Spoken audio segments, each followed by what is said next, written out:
கொஞ்சம் ஃபோக்கஸ் பண்ணலாம்.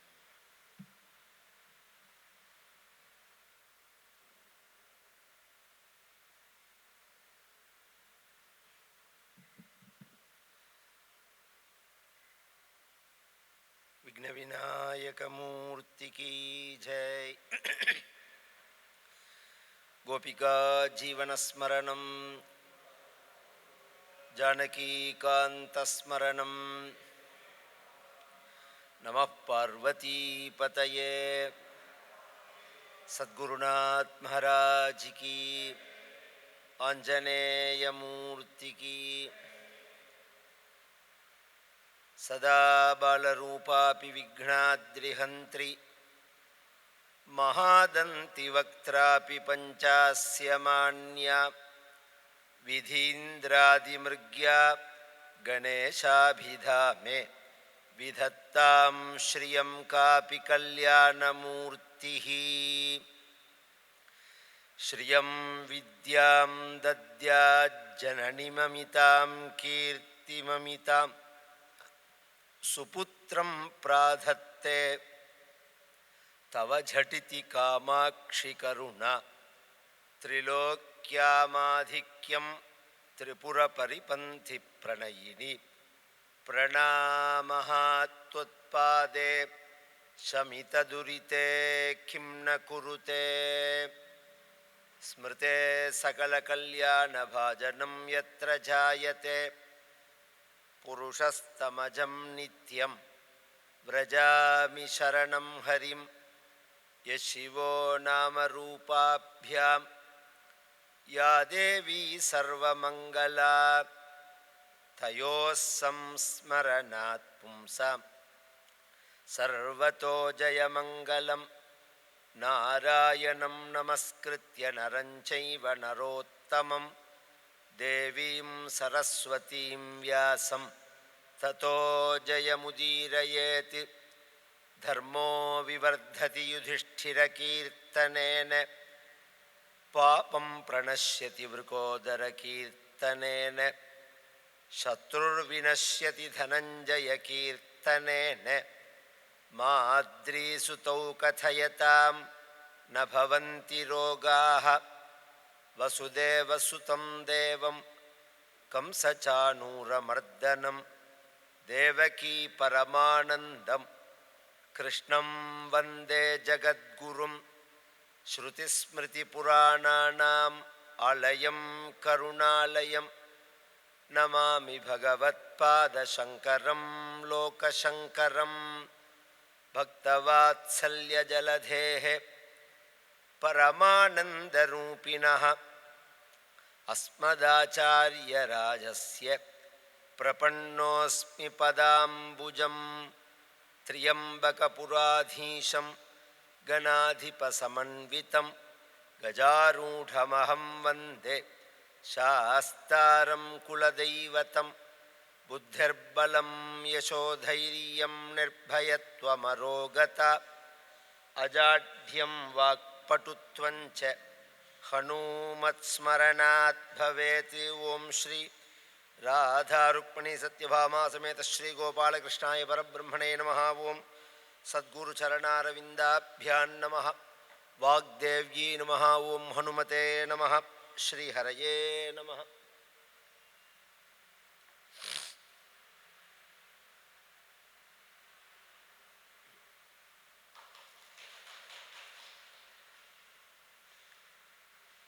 गंगापुत्राय शान्ताय शन्तनुप्रवराय च अपुत्राय ददाम्यर्घ्यं सलिलं भीष्मवर्मणे.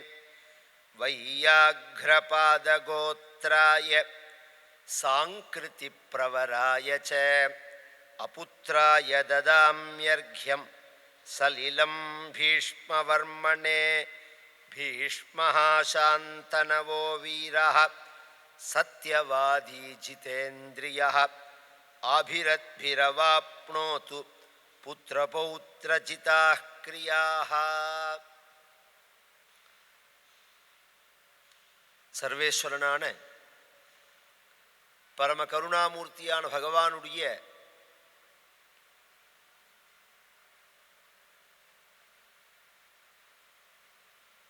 தர்ம ரக்ஷண சரித்திரங்களை தொகுத்து பாரதம் அப்படிங்கிறது நமக்கு வழங்கிறது. பரித்ராணாய சாதுனாம் அப்படின்னு பகவான் சொல்றான். எந்த பக்தன், எந்த மனிதன் தர்மத்தை சாதுன்னாலே சாஸ்திரோக்தமான கர்மாக்களை கடைபிடிப்பவர்கள்னு அர்த்தம். இதுக்கு நேர் வச்சனமா நம்ம இன்னைக்கு அசடா இருந்தா அவரை சாதுங்கிறோம். இந்த வார்த்தைக்கு அர்த்தம் தெரியாம சொல்றோம். சாது அப்படின்னு சொன்னா உயர்வுன்னு அர்த்தம். ஆஹா பேஷ் அப்படிலாம் சொல்றோம் பார்த்தீங்களா, அது மாதிரி உயர்வுன்னு அர்த்தம். சாது சாது சாது அப்படின்பா அந்த காலத்துல. சாஸ்திரோக்தமான கர்மாக்களை அனுஷ்டானம் பண்ணக்கூடிய சாதுக்களை ரட்சிப்பதற்காக நான் அவதாரம் பண்றேன் அப்படின்னு பகவான் சொல்றான். எல்லா அவதாரத்திலையும் எடுத்தா இந்த ரட்சணம் இருக்கும். பகவான் சத்யவர்தனை ரட்சிச்சார், தேவதைகளை ரட்சிச்சார்.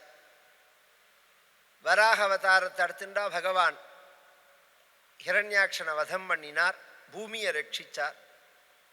நரசிம்மாவதாரத்தை எடுத்துட்டா பகவான் இரண்யகசிபு வதம் பண்ணினார், பிரகலாதனை ரட்சிச்சார். வாமனாவதாரத்தை எடுத்துட்டா பகவான் தேவதைகளை ரட்சிச்சான், மகாபலிக்கு அனுகிரகம் பண்ணினார். ராமாவதாரத்தை எடுத்துட்டா ராவணனை வதம் பண்ணினார், தேவதைகளை ரட்சிச்சார். பரசுராம அவதாரத்தில் அதர்மிஷ்டர்களான க்ஷத்திரியர்களை வதம் பண்ணினார். இப்படிதான் இருக்கும். இந்த ரட்சணம் செகண்டில் தான் இருக்கும், மணிக்கணக்கில் தான் இருக்கும். அப்படி இல்லாம கிருஷ்ணாவதாரத்தோட காலம் மொத்தம் 125 வருஷம். 125 வருஷம் பகவான் இந்த பூமியில வாழ்ந்திருக்கார். கிருஷ்ணாவதாரத்தோட காலம் அது. அதுல 100 வருஷ காலம் பஞ்சபாண்டவர்களோடையே பகவான் இருந்திருக்கு. பஞ்சபாண்டவர்களோடையே இருந்து அவர்களோடையே போய் அவர்களோடையே விவகாரம் பண்ணி அவர்கள் வீட்டு நல்லது கெட்டது எல்லாத்துலேயும் கலந்துண்டு அவர்களுக்கு ஒரு ஆபத்து வராம எப்படி ரட்சிச்சான் பகவான் அப்படிங்கிறத லிஸ்ட் போட்டு சொல்றாள். பாகவதத்துல குந்தி ஸ்தோத்திரம் பண்ணும்போது அந்த ஸ்தோத்திரத்துல எந்தெந்த கஷ்டத்திலேருந்து நீ எங்களை ரட்சிச்சேன்னு லிஸ்ட் போட்டு சொல்றார். விஷான் மகாக்னேஹே புருஷாதர்சனாத் அசத்சபாயா வனவாசகிருச்ரதः மிருதே மிருதே நேக மகாரதாஸ்திரதः திரௌண்யஸ்திரதச்சாஸ்மஹரேபிரக்ஷிதாக. விஷமோதக தானத்திலேருந்து, அரக்கு மாளிகையிலேருந்து, ஏகச்சக்கரபுரியில பகாசுரன்டேந்து, அசத் சபையிலேருந்து சூதாட்டத்தின் போது, காட்டில் துர்வாச பிக்ஷையிலேருந்து, இன்னும் பல ஆபத்துகளேந்து, மகாபாரத யுத்தத்திலேருந்து பகவான் ரட்சிக்கிறான். இப்படி கூட இருந்து இப்படிலாம் பகவான் இவர்களை ரட்சிக்கிறதுக்கு என்ன காரணம் அப்படின்னு சொன்னா இவர்களுடைய தர்ம சிந்தனை, இந்த பரம்பரையே அது மாதிரி. அதுக்கு சந்திரவம்சத்தில் உள்ள ராஜாக்கள் எல்லாம் சொல்லிட்டு எவ்வளோ பெரிய ஒரு தர்ம சிந்தனை உள்ளவர்கள் இவர்கள் அப்படின்னு காண்பிக்கிறதுக்கு தான் பீஷ்ம சரித்திரம் சொன்னான். அப்பாவுக்காக தன்னுடைய வாழ்க்கையை தியாகம் பண்றார்.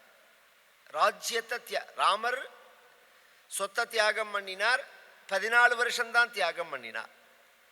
பீஷ்மாச்சாரியால் சொத்தையும் தியாகம் பண்றார், கல்யாணம் பண்ணிக்க மாட்டேன் அப்படிங்கிறதையும் சொல்றார். ஏன்னா அப்பதான் அவனுக்கு நம்பிக்கை வரும், அந்த வேடுவராஜனுக்கு. உடனே சந்தோஷப்பட்டான். இந்த பெண்ணை கல்யாணம் பண்ணி தரேன்னா, இன்னொரு தடவை எங்க அப்பா இங்க வரமாட்டார், நான் 2-3 தடவை வந்தாச்சு, அதனால நீ என்ன பண்ணு, என்னோட அனுப்பிச்சிரு, நான் ஐஷன் போயிடுறேன் அப்படின்னு சொல்ல, அதே மாதிரியே அவனும் சொல்ல, அந்த அம்மாவை பார்த்து சொல்கிறான், என்னுடைய ரதத்தில் நீங்கள் ஏறலாம். அதிரோக ரதம் மாதா கச்சாவஸ்வகிருஹாம் பிரதி. இந்த ரதத்தில் ஏறுங்கோ அம்மான்னா. அதிரோக ரதம் மாதா கச்சாவ ஸ்வகிருஹம் பிரதி, நம்ம வீட்டுக்கு போகலாம், ஏறுங்கோ அப்படின்னு சொல்ல அவள் ஏறி அவள் ஐஷன் வந்து இந்த கல்யாணம் பண்ணி கொடுக்குறார். ரொம்ப சந்தோஷப்பட்டார் சந்தனு. பெரிசா இத எண்ணத்தினால அவன் கொடுத்தான், பீஷ்மர் என்ன வாக்கு கொடுத்தாருங்கிறதெல்லாம் முதல்ல தெரியாது சந்தனு. கொஞ்ச நாள் ஆன உடனே இப்போ முதல்ல அந்த கங்கையை கல்யாணம் பண்ணிட்டான். அவள் குழந்தையெல்லாம் கொண்டு ஒரு வழியாக மனசு டவுன் ஆகி ஒரு 12-15 வருஷம் அதுலேருந்து அவன் மீண்டே வெளியில் வரல. அப்புறம் இவளை பார்த்தா, பிள்ளைய கொண்டு கொடுத்த உடனே உற்சாகம் வந்தது. உற்சாகம் வந்ததுடைய வெளிப்பாடு தான் திருப்பி கல்யாணம் பண்ணிக்கணும்னு தோணினது. கல்யாணம் பண்ணி முடித்த உடனே இதெல்லாம் வாழ்க்கைங்கிறது அந்த யயாதியே சொல்கிறான். உன்னோட யௌவனத்தை கொடு, என்னோட வார்த்தக்கியத்தை கொடுக்குறேன்னு சொல்லி புருட்டேந்து வாங்கினான்னு ஒரு கதை சொன்னேன். ரொம்ப நாள் அந்த யௌவனத்தை அவன் வச்சுக்கல, கொஞ்ச நாள் ஆனோடனே திருப்பி கொடுத்துட்டான். இதுக்கு ஒரு எல்லை கிடையாதுன்னா, இந்த இந்திரியங்கள் மூலமாக நாம் அனுபவிக்கிற சுகம்ங்கிறது நெருப்பில் எண்ணெயை ஊற்றுறா மாதிரி. நெருப்பில் எண்ணெயை ஊற்ற ஊற்ற நெருப்பு பெருசாகுமா அணையுமா? அது மாதிரி புலன்கள் மூலமாக நாம் அனுபவிக்க அனுபவிக்க வாசனை ஜாஸ்தி ஆகிடும், படிஞ்சு போயிடும். அது எந்த அளவுக்குன்னா, பட்டும் படாமலையும் வாழ்ந்துட்டா ஒரு கட்டத்தில் அதுலேருந்து வெளியில் வர முடியும். அதில் ரொம்ப மூழ்கி போயிட்டான்னா இன்றைக்கும் 80 வயசானாலும் சில பேர்களால் தன்னுடைய மனசை அடக்க முடியாமல் தன் கண்ட்ரோலை இழந்து இருக்கா. பற்றியில சரீரம் ஒத்துழைக்கலைனாலும் மனசு அவளுக்கு கண்ட்ரோலில் இல்லைங்கிறது ஒரு ஸ்திரீக்கள் நடந்தாலே பார்ப்பான், அப்படி பார்ப்பான், வெறிச்சு பார்க்குற மாதிரி. இதுக்கு இது நான் சொல்ல வர விஷயம் என்னென்னா, ஒருத்தரை இன்சல்ட் பண்ணுறதுக்காக சொல்லலை. அது வாசனையாக படிஞ்சுடுத்துன்னா அதுலேருந்து ரொம்ப மீட்கிறது கஷ்டம். அது அதனால தான் அந்த காலத்துலலாம் எல்லாத்துக்கும் ஒரு லிமிட் அப்படின்னு வச்சுருந்தது. வேற டைவர்ட் பண்ணுற காரியங்களும் இருந்தது. இப்போ ஒன்றுமே கிடையாது. ஸ்ரௌதஸ்மார்த்த விஹிதமான கர்மாக்கள், சந்தியாவந்தனம், ஔபாசனம், அக்னிஹோத்திரம், வைஸ்வதேவம், சிவ பூஜை, ஜபங்கள், இப்போ சொன்ன பஞ்சாட்சர ஜபம்னு சொன்னேன், அஷ்டாட்சர ஜபம்னு சொன்னேன். இதெல்லாம் அவசியம் இல்லையா சொல்லுங்க? நித்தியப்படி இதுக்கு தானே வாழணும் நாம.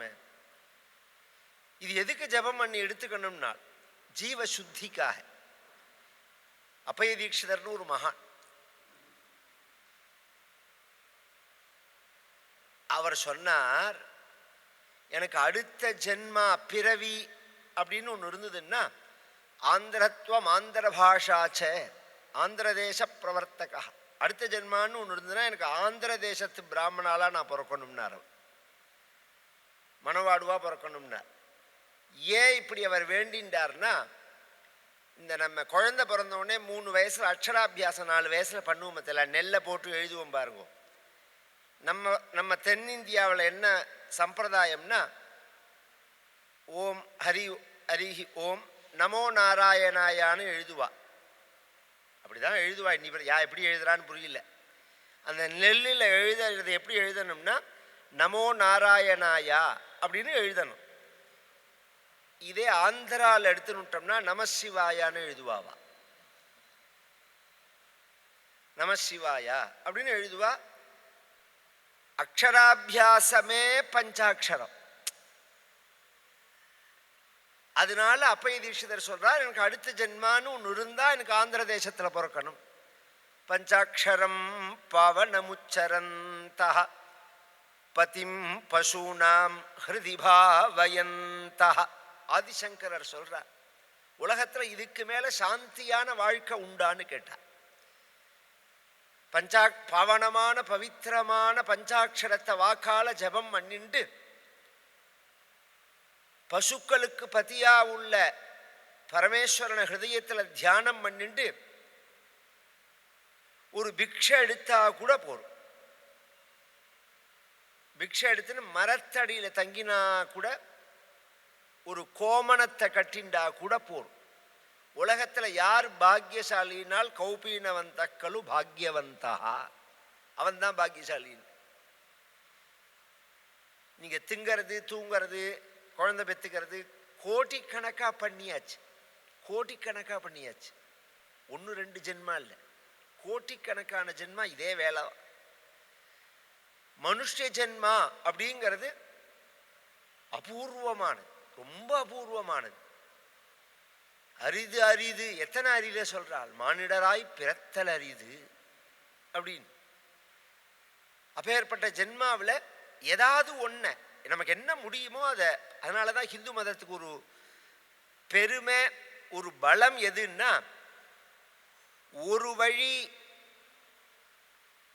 பகவானை அடையறதுக்குன்னு இது சொல்லவே இல்லை. மற்ற மதங்கள்லாம் ஒரு வழியை தான் சொல்றது. அப்போ என்ன ஆகும்னா, அந்த வழியை அழிச்சுட்டா அந்த மதம் அழிஞ்சு போயிடும். ஹிந்து மதத்தை நீங்கள் அழிக்கவே முடியாது. ஏன்னா இது ஒரு வழியும் கிடையாது, ஒரு தெய்வமும் கிடையாது. ஒரு தெய்வமாக இருந்தாலும் அழிச்சுடலாம், ஒரு அடையாளமாக இருந்தாலும் அழிச்சுடலாம், ஒரு வழியாக இருந்தாலும் அழிச்சுடலாம், ஒரு புஸ்தகமாக இருந்தாலும் அழிச்சுடலாம். இது மாரியம்மன், பிடாரியம்மன், செல்லியம்மன்லேருந்து ஆரம்பித்து காமாட்சி, மீனாட்சின்னு ஸ்திரீ எடுத்துட்டா அத்தனை தெய்வம் இருக்குது.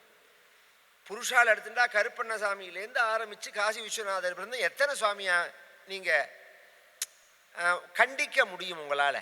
ஏதாவது ஒன்றை பிடிச்சிப்பா ஜனங்கள் அப்படிங்கிறதுனால.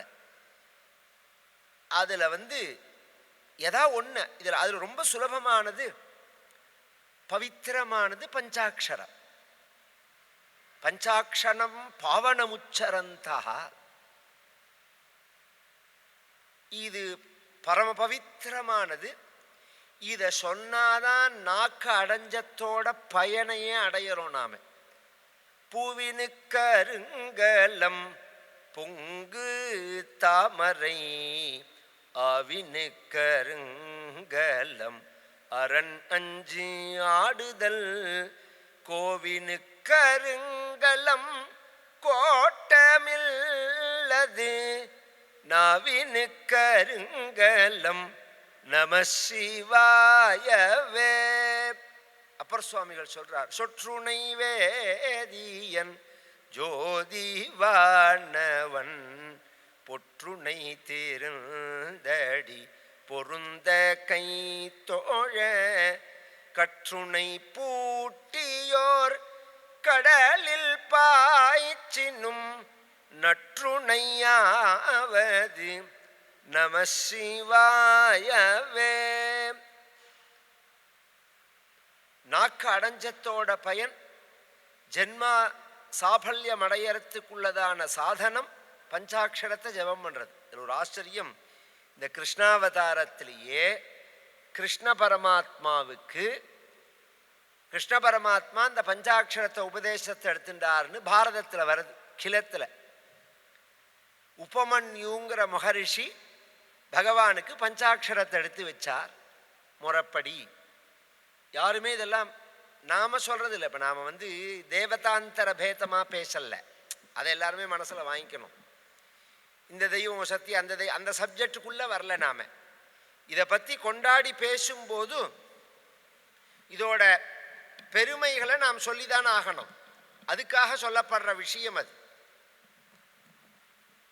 உபமன்யுங்கிற மகரிஷி கிருஷ்ண பரமாத்மாவுக்கே அவர் உபதேசம் பண்ணினார் அப்படின்னு இருக்கு இந்த பாரதத்தில்.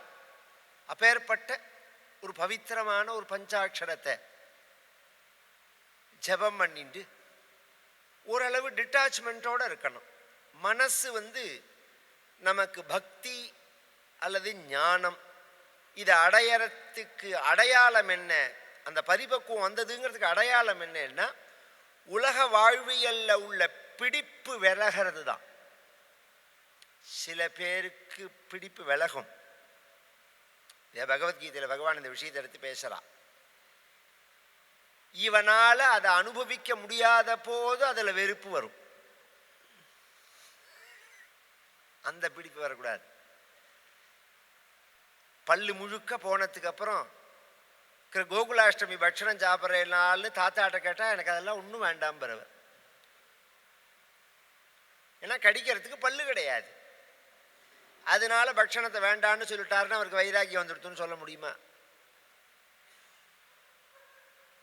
உடம்புல சக்தி இருக்கணும், அனுபவிக்கிறதுக்கு தெம்பு இருக்கணும், அப்ப வேண்டாம்னு சொல்லணும். அந்த இடத்துல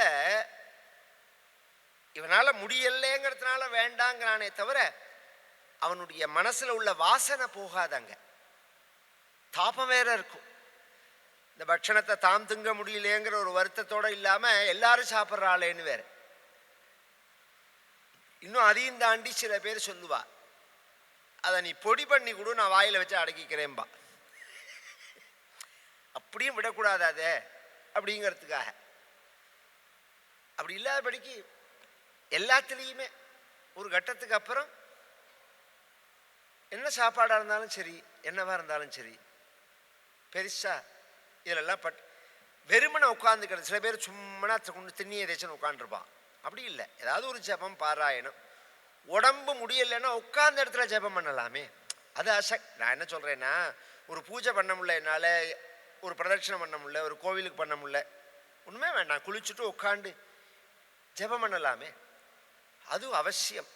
அது சரீர சுத்தி ஜீவ சுத்திக்காக உள்ளது மந்திர ஜபம்ங்கிறது. மனநாத்ராயத்தே இதி. இப்போ உடம்ப அலம்பிக்கிறதுக்கு என்ன பண்ணுறோம்? குளிச்சுடுறோம். உள்ள உறுப்புகள் கிளீன் ஆகிறதுக்கு என்ன பண்ணுறோம்? பேதி சாப்பிட்றோம் அல்லது ஆரோக்கியமான உணவை சாப்பிட்றோம். அது மாதிரி மனசில் உள்ள அழுக்கு போகிறதுக்கு என்ன பண்ணணும்? இத்தனை வாசனைகள் சேர்ந்துருக்கணும் மனசில், அதெல்லாம் அழுக்கு தானே. அந்த அழுக்கு போகிறதுக்கு தான் மந்திர ஜபம்ங்கிறது. மந்திர ஜபங்களை நீங்கள் பண்ண மனசுனால் எடுத்த உடனே மனசுனால பண்ண அது விடாது. வாயை சொல்ல விட்டுட்டு மனசு எங்கேயோ போயிடும். அப்படி இல்லாமல் பழகி பழகி பழகி அதுலேயே நின்று மனசுனால ஜபம் பண்ணணும். ஒரு வைராக்கியம் வரணும் வயசான பிறகு. சந்தனுக்கு அது மாதிரி அடுத்த கடமைகள்லாம் ஞாபகம் வரத்தே அவருக்கு தோணினது, இந்த பிள்ளைக்கு ஒரு கல்யாணம் பண்ணணும். யாருக்கு? தேவவிரதனுக்கு கல்யாணம் பண்ணணும் அப்படின்னு தோணினது. பல தேசத்து ராஜகுமாரிகளுடைய சித்திரத்தை வரைய சொன்னான்.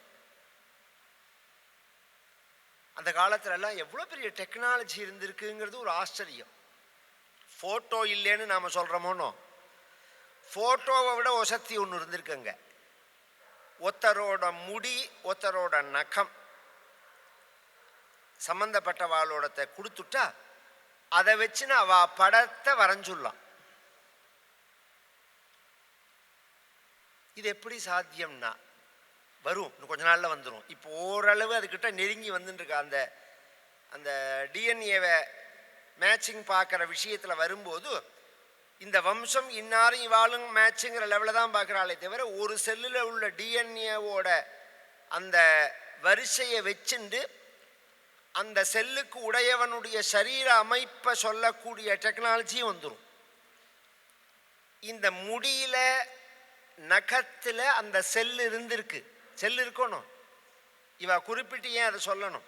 ஒருத்தரோட தலைமுடியோ ஒருத்தரோட நகம் இருந்தால் போரும் வரைஞ்சுள்ளாம்னு சாஸ்திரத்தில் ஏன் சொல்லணும்? அப்படின்னா அது மாதிரி ஒரு டெக்னாலஜி இருந்திருக்கு. பல தேசத்து ராஜகுமாரிகளுடைய, அதனால தான் அதுலேருந்து ரகசியங்களை கண்டுபிடிக்க முடியுங்கிறதுனால. சமீபத்தில் ஒரு விஷயம் பார்த்தேன். இந்த புதின்னு ரஷ்யாக்காரர் இருக்கார் பார்த்தேங்களா, அவன் யூரின் போனால் கூட அதை வெளியில் விட மாட்டான்னா அப்படின்னு ஒரு ஆர்டிக்கல் படித்தேன் நான். ஏன் அப்படின்னா, இந்த டிஎன்ஏ எடுத்துடலாம், அதுலேருந்து செல் எடுத்துட்டு அவனோட உடம்பு எது, என்ன அமைப்பு, ஏதாவது பரீட்சை பண்ணலாம், இடைஞ்சல் சுலபமாக பண்ணலாம், இதெல்லாம் இருக்கு. அதனால அதிலெல்லாம் ஜாக்கிரதையாக இருக்காவா. இதெல்லாம் ஒரு ஆச்சரியம். என்னன்னா, இத்தனையும் சொல்றது நம்ம சாஸ்திரம்தான், நம்ம சாஸ்திரம்தான் சொல்றது. இதை விட ஒரு ஆச்சரியத்தை நான் ஏன்னா தெரிஞ்சதை சொல்லிட்டு போகணும். அந்த காலத்துலலாம் இப்போ அந்த வார்த்தை கிடையாது. ஒருத்தன் அசடாக இருந்து கெட்டிக்காரனா இல்லைன்னா அவன் மூத்திரத்தை குடியேம்பா.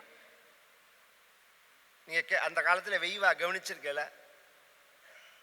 இது என்ன வார்த்தை அது? ஒருத்தர் மூத்திரத்தை குடி அப்படின்னு ஒருத்தர் சொல்லுவாளா அப்படின்னு எனக்கு தோணும் அது. ஆனால் இந்த வார்த்தைகள்லாம் வெறும் வெற்று வார்த்தைகள் கிடையாது. அப்புறமா நான் இது விஷயமா ஒருத்தட்ட பேசும்போது இந்த வயத்தில் பாக்டீரியா இருக்கு பாருங்க, இந்த நல்ல பாக்டீரியாலாம் போயிடுத்துன்னா அதுக்கு என்ன பண்ணுவா அப்படிங்கிறதே ஒரு டாக்டர் சொன்னார். இன்னொருத்தர் வயத்திலேருந்து அந்த நல்ல பாக்டீரியாவை எடுத்து வச்சுருவா ஏதோ ஒரு ரூபத்தில் அப்படின்னா அதில் உள்ள ப்ளஸ்ஸு நல்ல பாக்டீரியா வளரும், அதில் உள்ள மைனஸ் என்ன ஆகும்னா அவங்க குணம் அப்படியே வந்துடும். எவனோடத்தை வைக்கிறாளோ அவனோட குணம் வரும் அப்படின்னார். அப்போ தான் நினச்சேன், ஓ இதனால தான் இதை சொல்லியிருக்கா போல இருக்கு அப்படிங்கிறதுக்காக. அது எல்லாம் இது அவ்வளோ விஷயங்கள் சகஜமாக நம்ம தேசத்தில் சயின்ஸ் அவ்வளோ அட்வான்ஸில் இருந்திருக்குங்கிறதுக்காக சொல்ல வரேன். பல ராஜகுமாரிகளுடைய படங்களை காமிச்சா உனக்கு எந்த ராஜகுமாரியை பிடிச்சிருக்கு அப்படின்னு கேட்குறார் சந்தனு. அம்மாவை கேளுங்க ஒன்று, சத்தியவதியை. சந்தனுக்கும் சந்தோஷம் கிழவருக்கு. ஏன்னா சித்தின்னு அலட்சியப்படுத்தாமல் அம்மானு மதிப்பு கொடுக்குறான்னு நினச்சின்னு தான் அவர் சொன்னது. அவருக்கு மரியாதை உண்டு பீஷ்மருக்கு. சத்தியவதியை கூப்பிட்டு வர சொல்லி இது மாதிரி நான் கேட்ட உடனே அவன் உன்னை கேட்க சொல்கிறான், உன்னை செலக்ட் பண்ண சொல்கிறான்னு நான் நினைக்கிறேன். அவ சொன்னா தேவவிரதனுக்கா கல்யாணமானு கேட்டான். இன்னும் பீஷ்மருங்கிறது பிரசித்தி ஆகலை வெளியில். தேவவிரதனுக்கா கல்யாணமா? ஏன் அப்படி கேட்குற? தேவவிரதன் கல்யாணம் பண்ணிக்கலேன்னு சொன்னதுனால தானே என்னையே கல்யாணம் பண்ணி கொடுத்தான். அவர் கல்யாணம் பண்ணிக்கல அப்படின்னு சொன்னதுனால தானே என்னையே கல்யாணம் பண்ணி கொடுத்தா அப்படின்னு ஒன்று. என்ன விஷயம் அப்படின்னு கேட்டான். நடந்ததெல்லாம் சொன்னால். சொன்ன உடனே ரொம்ப தவிச்சு போயிட்டான். என்னது இது? ஏன் இப்படி பண்ணின? நீ ஏன் இப்படி பண்ணின?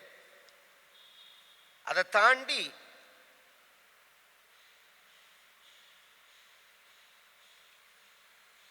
வயசான எனக்கு சுகமான வாழ்க்கை, ஒரு யுவாவான உனக்கு இந்த வாழ்க்கை கிடையாதா? ஒரு அப்பா அம்மாவா இருந்தா, நல்ல அப்பா அம்மாவா இருந்தா குழந்தைகளுக்கு கல்யாணம் பண்ணலேங்கிறத தவிப்பா. இந்த விஷயத்தை நினைச்சு நாம பெட்ல இப்படி சௌக்கியமா படுத்துட்டு இருக்கமே, நம்ம குழந்தைகளுக்கு வயசாயிடுத்து, அந்த வயசான உடனே கல்யாணம் பண்ண இந்த எண்ணம் வரும். ஒவ்வொரு நாள் சாதாரணமாக படுத்துக்கிறதே கூட இந்த எண்ணம் வரணும். நல்ல அப்பா அம்மாவா இருந்தா நாம் அப்படி படுத்துட்டு இருக்கமே, குழந்தைகளுக்கு கல்யாணம் பண்ண வேண்டாமா அப்படின்னு. அது மாதிரி வயசான எனக்கு சுகமான வாழ்க்கை, யுவாவான நீ வாழ்க்கையை தியாகம் பண்றதான்னு பபூவ துக்கிதோ ராஜா சிரராத்ராய பாரதா. ரொம்ப நாளைக்கு அழுதான் சந்தனு. அப்புறம் ஒரு நாளைக்கு பீஷ்மரை கூப்பிட்டு சொன்னான், எனக்காக நீ வாழ்க்கையை தியாகம் பண்ணியிருக்க, இந்த மாத்திக்க முடியாதுன்னுட்டார் அவர். அப்ப 2 வரன் உனக்கு நான் தரேன். ஒரு வரன் ஸ்வச்சந்த மிருத்யு, நீ எப்ப உயிரை விடணும்னு நீ நினைக்கிறையோ அப்பதான் உனக்கு உயிர் போகும். எத்தனை வருஷமானாலும் நீ உயிரை விடணும்னு நினைக்கிறதே தான் போகும். வயசு கணக்கெல்லாம் உனக்கு கிடையாது. இதுக்கெல்லாம் பதில் சொல்ல முடியுமா?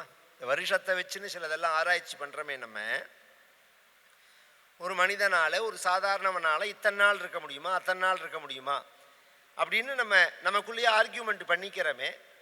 குழந்தைகள் கேட்டால் நாம் என்ன பதில் சொல்றது அப்படின்னு கேட்கறதே 5 தலைமுறை இருந்தார்னு இருக்கு பீஷ்மர். அதுக்கு எப்படி பதில் சொல்லுவே? இல்லைங்க, 5 தலைமுறை இல்லைன்னு சொல்லுவேல. அப்போ இதிகாச புராணங்களில் சொல்லப்பட்ட விஷயத்தை முதல்ல நம்புன்னு சொல்லணும் குழந்தைகள்ட்ட. நம்பிக்கையினுடைய அடிப்படையில் விசாரம் இருக்கணுமே தவிர விசாரத்தினுடைய அடிப்படையில் நம்பிக்கை வரும்னா நாஸ்திகவாதம் தான் வரும், நம்பிக்கை வராது.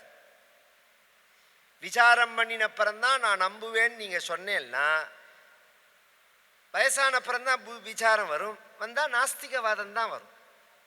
சின்ன வயசுலேயே சின்ன வயசில் ஆக்ஷன் போய் உமாஜிக்க பிள்ளையாரை பாரு, முருகனை பாரு, ராமரை பற்றியா, கிருஷ்ணர் என்ன பண்ணினார் தெரியுமா உனக்கு, சிவனை பற்றியா அப்படிங்கிறதே குழந்தைகள்லாம் அதை அப்படியே பிரத்யக்ஷமாக பார்க்கணும்.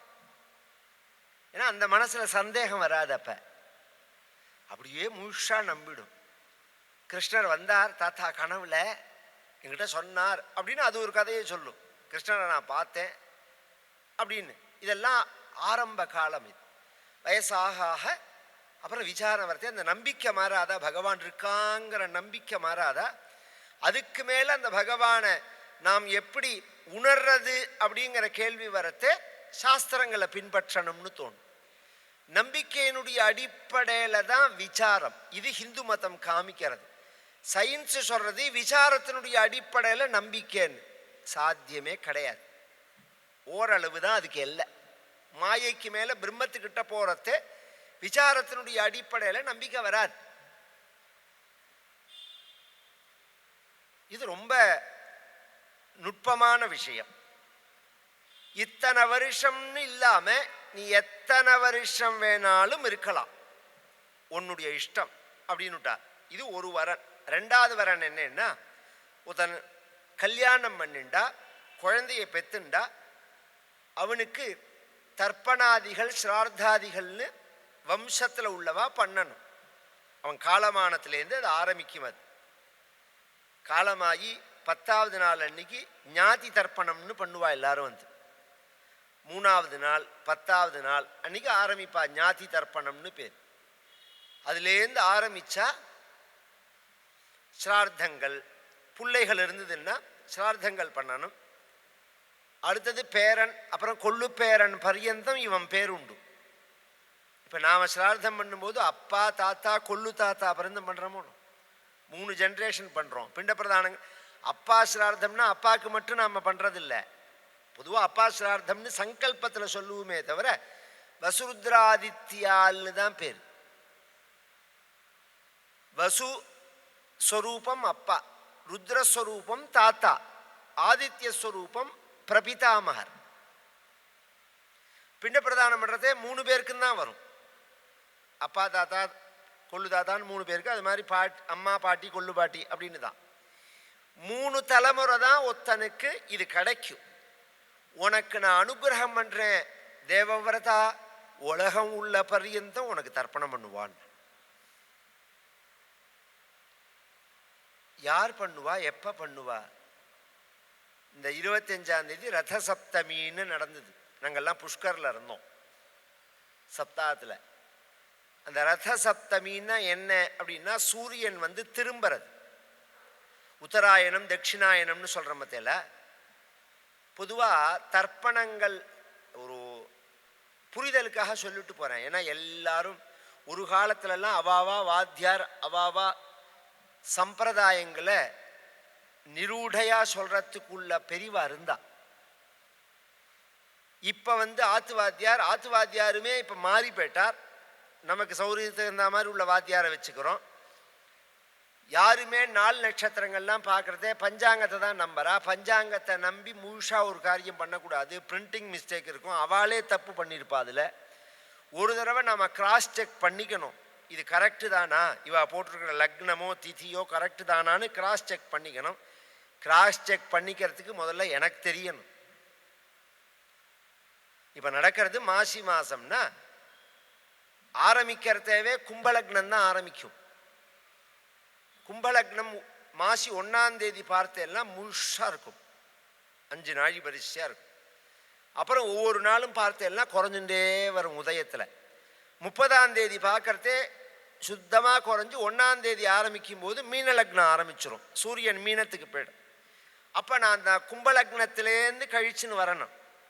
பார்த்தா பஞ்சாங்கத்தில் போட்டிருக்கிறதுக்கும் நாம் குறிக்கிறதுக்கும் டயத்துக்கு சம்மந்தமே இருக்காது. பிரிண்டிங் மிஸ்டேக் ஆகியிருக்கும் அவனோடத்தில். இது ஒரு விஷயம். ஓரளவு விஷயம் தெரிஞ்சவான். தர்ப்பணங்கள் அமாவாசை, அந்த அமாவாசை 2 வகையாக உண்டு. சர்வ அமாவாசை வேற, போதாயன சர்வ அமாவாசைன்னு ஒன்று, போதாயன அமாவாசைன்னு ஒன்று. போதாயன ரிஷியை சூத்திரத்தை ஃபாலோ பண்ணுறவாளுக்கு இப்போ இன்றைக்கே திங்கக்கிழமை அன்னைக்கு போதாயன அமாவாசை, செவ்வாய்க்கிழமை அன்னைக்கு தான் நம்ம அமாவாசை, நார்மல் அமாவாசை. அப்படி மாறும். அது மாதிரி ஏகாதசியில் மாறும். ஸ்மார்த்த ஏகாதசி வேற, வைஷ்ணவ ஏகாதசி வேற. தசமி தொடாத ஏகாதசி என்னைக்கு ஆரம்பிக்கிறதோ அது வைஷ்ணவ ஏகாதசி. ஏகாதசி முழுமையாக என்னைக்கு இருக்கோ அது ஸ்மார்த்த ஏகாதசி. உபவாசத்துக்கு வித்தியாசம் உண்டு. தர்ப்பணம் பண்ணும்போது 4 விஷு புண்ணிய காலம்னு கேரளாவில் சொல்லுவா. விஷுக்கணின்னு சொல்கிறா பற்றியில 4 விஷு. அது எல்லாருக்கும் ஒரு விஷு தான் தெரியும். 4 விஷு: சித்திரை, ஆடி, ஐப்பசி, தை.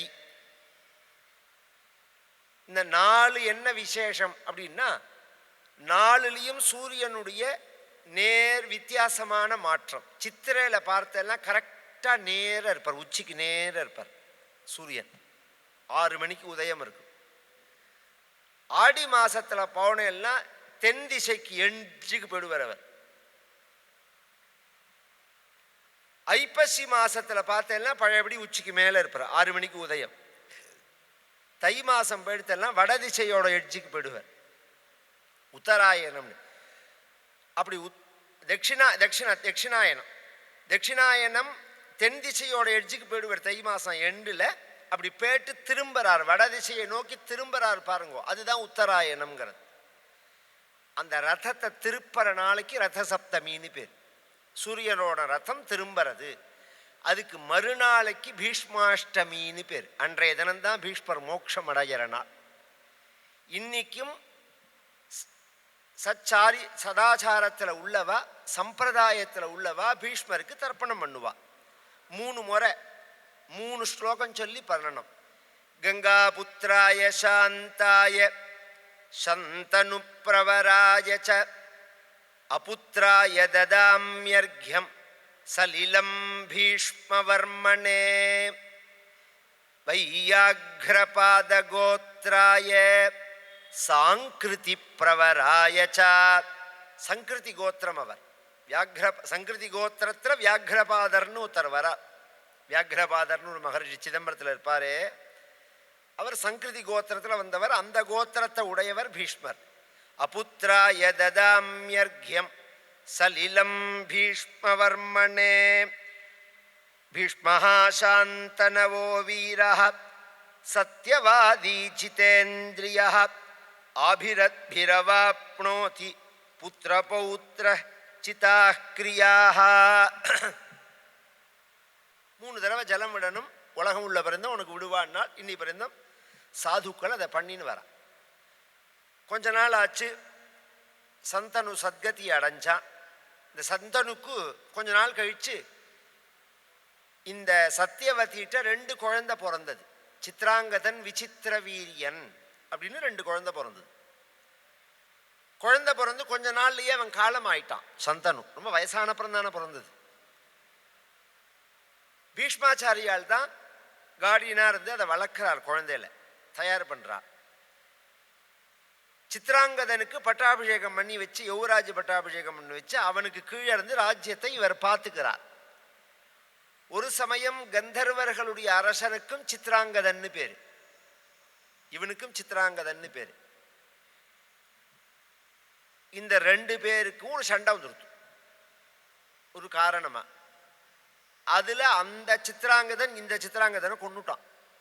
கந்தர்வ ராஜா இந்த சித்ராங்கதனை கொன்னுட்டான். அதனால என்ன பண்றார் பீஷ்மர்,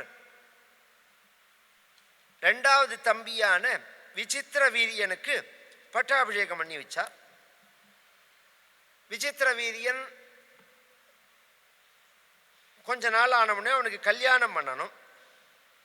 கல்யாணம் பண்ணணும்னா சித்ராங்கதன் அளவுக்கு விசித்திர வீரியன் பலசாலி கிடையாது. இதுலலாம் ரொம்ப, ஏன்னா எனக்கு கதையாக சொல்லிட்டு போயிடலாம். ஒன்று தெரிஞ்சுக்கோங்க, நம்ம சாஸ்திரங்கள்லாம் ரொம்ப ஆழ்ந்த யோசனை பண்ணிட்டு சொல்கிறது. சின்ன வயசில் குழந்தை பெற்றுக்கணும். பெரியவனாகி பெத்துண்டா அந்த குழந்தையோட சரீர அமைப்பிலேயே பலம் இருக்காது.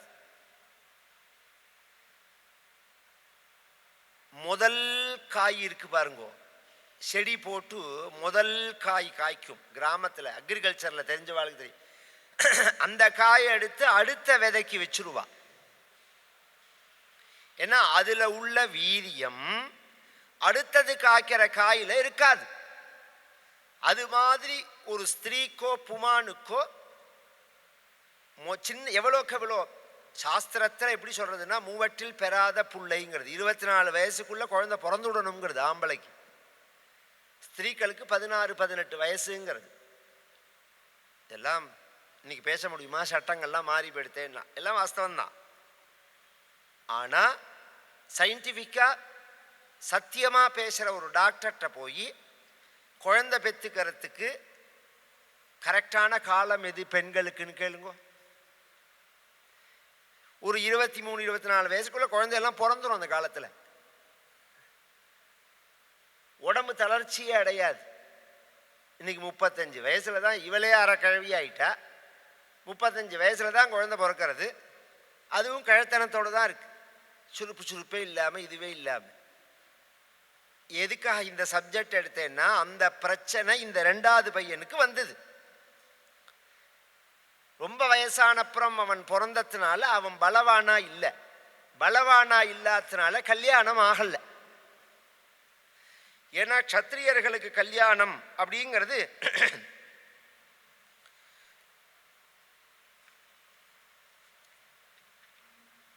கன்னிகாதான முறைப்படி கிடையாது. இப்ப கல்யாணத்துல முக்கியமான ஒரு விஷயம் கன்னிகாதானம். பொன்னாத்துக்காரா பத்திரிக்கை போடும்போது நான் கன்னிகாதானம் செய்து கொடுப்பதாய் அப்படின்னு போடுவா. புள்ள வீட்டுக்காரா நான் பாணிகிரகணம் செய்து கொள்வதாயின்னு போடுவா. கன்னிகாதானம் பண்ணும்போது அப்பா கை இருக்கும், அது மேலே அந்த பொண்ணோட கை இருக்கும், அது மேலே சாலக்கிராமம், ஸ்வர்ணம், கோக்கு பயிலாக தேங்காய், இல்லை பசுமாடு இருந்தால் பசுமாட்டோட கயிறு எல்லாத்தையுமே வச்சு தானம் பண்ணுவா. கன்யாம் கனக சம்பன்னாம் சர்வாபரண பூஷிதா. அதில் சொல்லும்போதே சவத்சகோ கோ இருக்கணும், இரண்யம் ஸ்வர்ணம் இருக்கணும், சாலக்கிராமம் இருக்கணும். கன்னிகாதானம் பண்ணும்போது அந்த பொண்ணோட கையில் பசுமாடு இருக்கணும், தங்கம் இருக்கணும், சாலக்கிராமம் இருக்கணும்.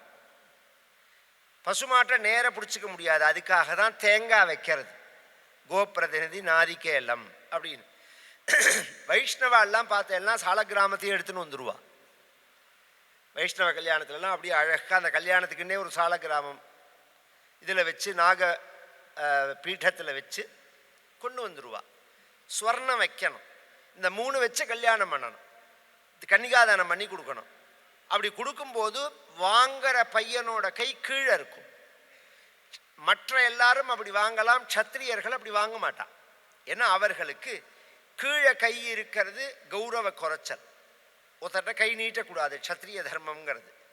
அதனால என்ன பண்ணுவான்னா வீரிய சுல்கம்னு வச்சிருவா. வீரிய சுல்கம்னா ஒரு போட்டி வைப்பா. அந்த போட்டியில் ஜெயிச்சவாளுக்கு பொண்ணு. போட்டி எப்படி இருக்கும் அப்படின்னா, பலத்துக்கு இருக்கலாம், பராக்கிரமத்துக்கு இருக்கலாம், லட்சியத்துக்கு இருக்கலாம். கவனிச்சு கேளுங்க. பலம் வேற, பராக்கிரமம் வேற. பெரிய பெரிய அந்த கிராமத்துலலாம் மாப்பிள்ளை கல்லுன்னு இன்னைக்கு இந்த இதில் பார்த்தெல்லாம் சொல்லுவா. உருண்டையா ஒரு கல் இருக்கும், அதை தூக்கணும். நம்ம கிராமங்கள்லேயே பயறு உடைக்கணும், உளுந்து உடைக்கணும்னா கூடத்துலையோ தாவாரத்துலையோ வச்சு தான் உடைக்கணும். இந்த கல்லோரல் எங்கே இருக்குன்னா கொள்ளையில் இருக்குது. இவன் எங்கேயோ போயிருக்கான், வரட்டும் அவன்னு சொல்லிவிட்டு பையன் வந்தோடனே கொள்ளைரோலில் கல்லோடு இருக்கா கொண்டாடாம்பா. அனாயாசமாக தூக்கின்னு வருவா. அந்த அளவுக்கு உடம்புல பலம் இருக்கும். அரைக்கிறதேவே எங்கள் அம்மா எல்லாமே சொல்லுவா, அரைச்சி முடித்த உடனே இந்த அம்மியை எடுத்து வெளியில் வச்சு கொடுத்துட்டு போகும்பா. ஸ்திரீக்கள் வெயிட்டு தூக்கக்கூடாது, கர்ப்பப்பை இறங்கி போயிடும். குனிஞ்சு வெயிட்டு பெருசாக தூக்கக்கூடாது. இன்னொரு 2 காரியத்தையும் சொல்லி போகிறேன். பூசணிக்காயும் கட் பண்ணக்கூடாது, தேங்காயும் உடைக்கக்கூடாது. ஸ்திரீக்கள் பூசணிக்காயை நறுக்கக்கூடாது, ஸ்திரீக்கள் நறுக்கக்கூடாது. யாராவது புமானை விட்டு முதல்ல கட் பண்ணுன்னு சொல்லிட்டு அப்புறம்தான் நறுக்க ஆரம்பிக்கலாம். நேர வெட்டுறது பொம்மநாட்டிகள் வெட்டக்கூடாது பூசணிக்காயை. அது மாதிரி தேங்காயை உடைக்கிறதே பொம்மநாட்டிகள் உடைக்கக்கூடாது, ஆம்பளையை விட்டு தான். யாருக்கா ஞாபகம் இருக்கும் இதெல்லாம் நான் சொல்கிறதெல்லாம்? யாரா சம்பிரதாயம் எப்படி பழைய காலத்தில் பார்த்துருக்கலாம். பெரியவாளை கூப்பிட்டு ஆத்துக்காரரை கூப்பிட்டு இந்த தேங்காயை உடைச்சி கொடுங்கோம்பா. அதெல்லாம் ஒரு காலத்தில். இப்போ அவனையே உடைக்கிறதே தேங்காய் மாத்திரம் சொல்லணும்.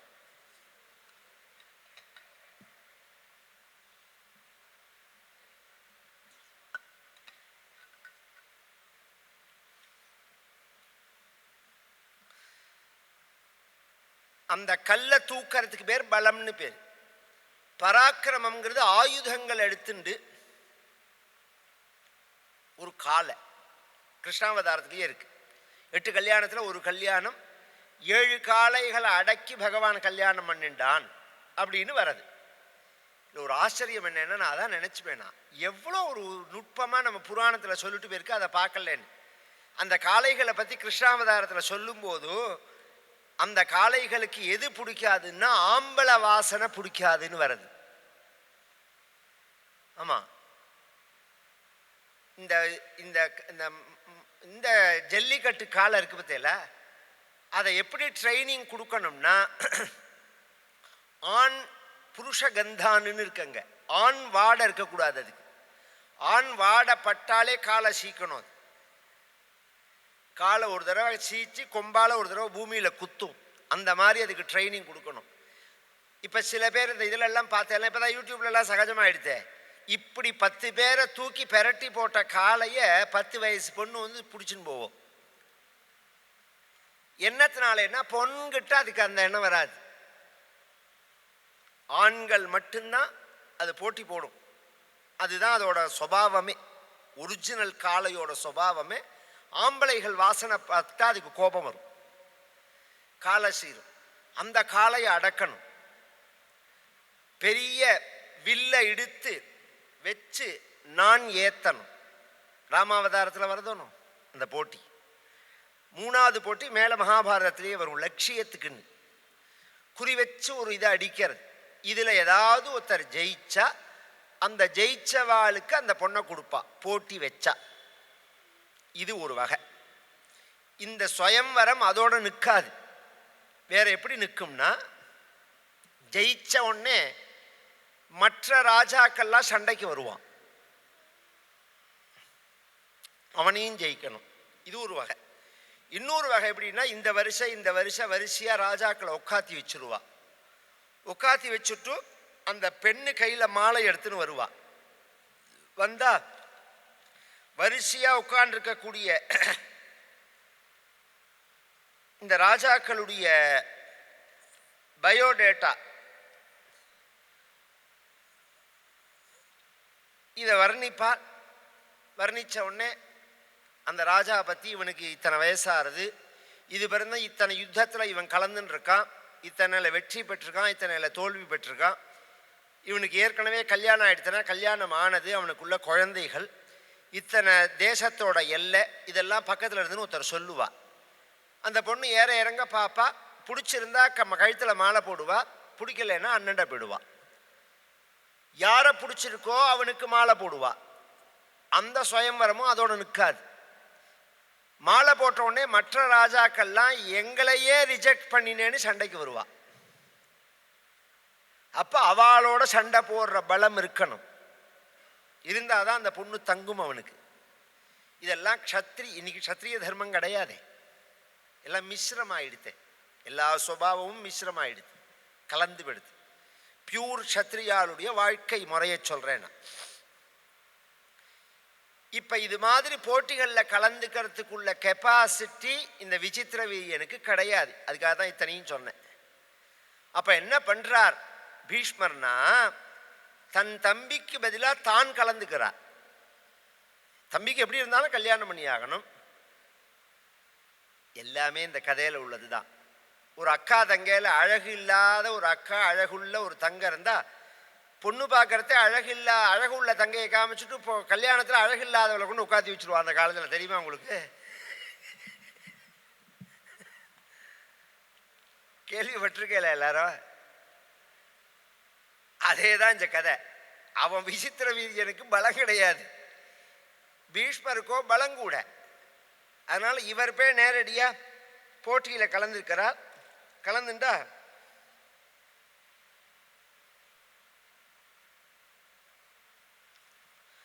சம்பிராப்த யௌவனம் திருஷ்ட்வா भ्रातरं धीमतां वरः भीष्मो विचित्रवीर्यस्य विवाहाय करोन्मतिं जगामानुमते मातुः पुरीं वाराणसीं प्रभुः ब्रह्मचारीति भीष्मो हि वृथैव प्रथिवो भुवि तायिमाः पृथिवीपालाः जिहीर्षामि बलादितः ते यतस्थं परं शक्त्या विजयायेतराय वा स्थितोऽहं पृथिवीपाला युद्धाय कृतनिश्चयः एवमुक्त्वा महीपालान् काशीराजञ्च वीर्यवान् सर्वाः कन्याः सकौरव्यः रथमारोप्य च स्वकम् आमन्त्र च सतान् प्रायात् शीघ्रं कन्याः प्रगृह्यताः. காசிராஜன் வாராணசி அப்படின்னு இன்னைக்கு சொல்றோமோன்னு நம்ம அந்த ராஜாவுக்கு 3 பெண்ணு, அம்பே, அம்பாலே, அம்பிகே அப்படின்னு 3 பெண்ணு. இந்த 3 பெண்ணுக்கும் கல்யாணம் பண்றதாக ஒரே டயத்தில் சுயம்பரம் வைக்கிறான்.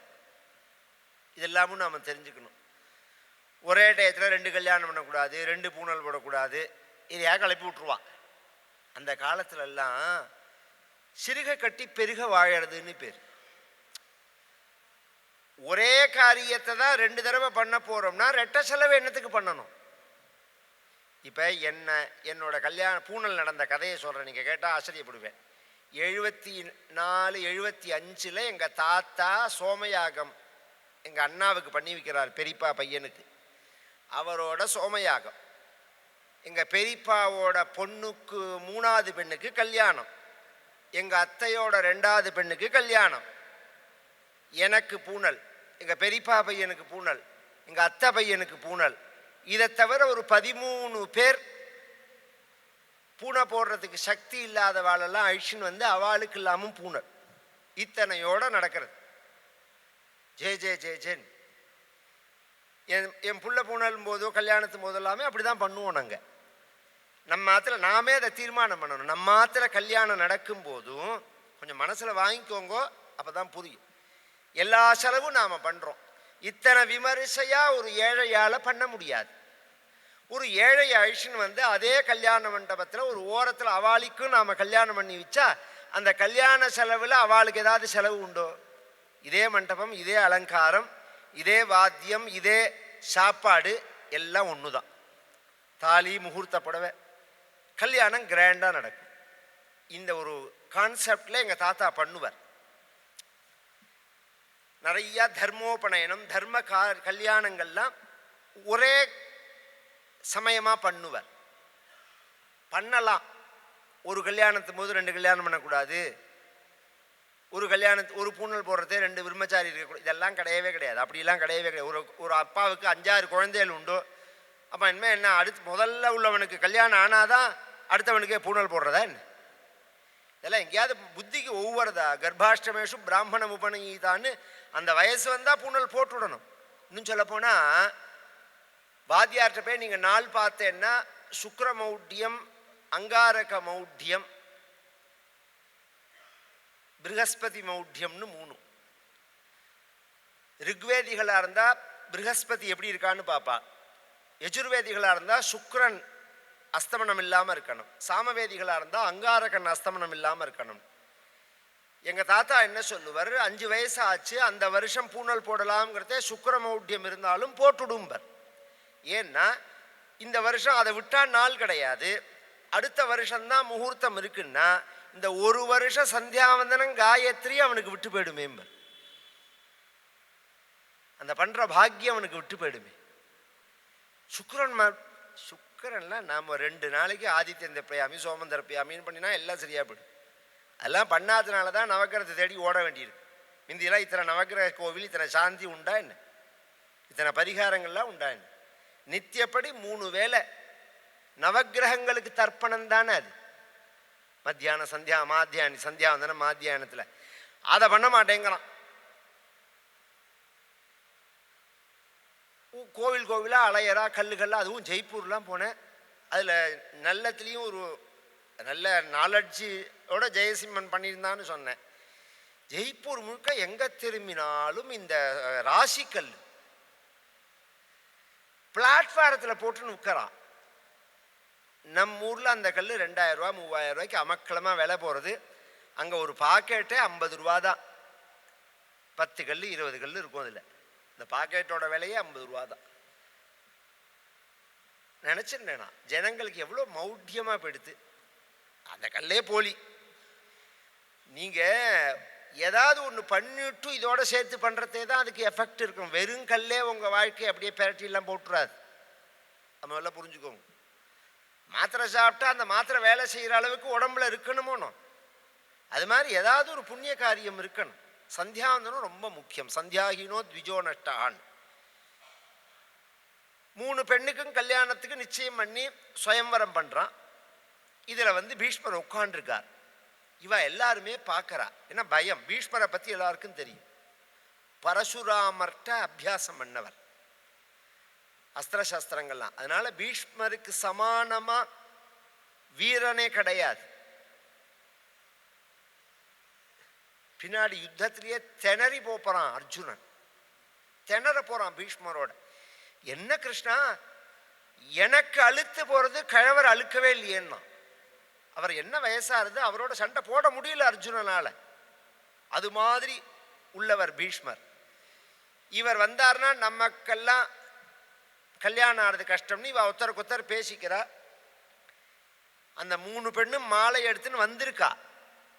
இன்னும் இவங்க எழுத்துலையா அவங்க எழுத்துலையா இதெல்லாம் இன்னும் தீர்மானமே பண்ணல. இப்படி சபை இருக்கு, இந்த இடத்துல நிற்கிறா. இவா 3 பேரும் கையில் மாலையை வச்சுன்னு இருக்கா. இவள்கிட்ட எல்லா விஷயத்தையும் சொல்லின்னு இருக்கா. பீஷ்மர் எழுந்துட்டார், கிட்டக்க போனார்.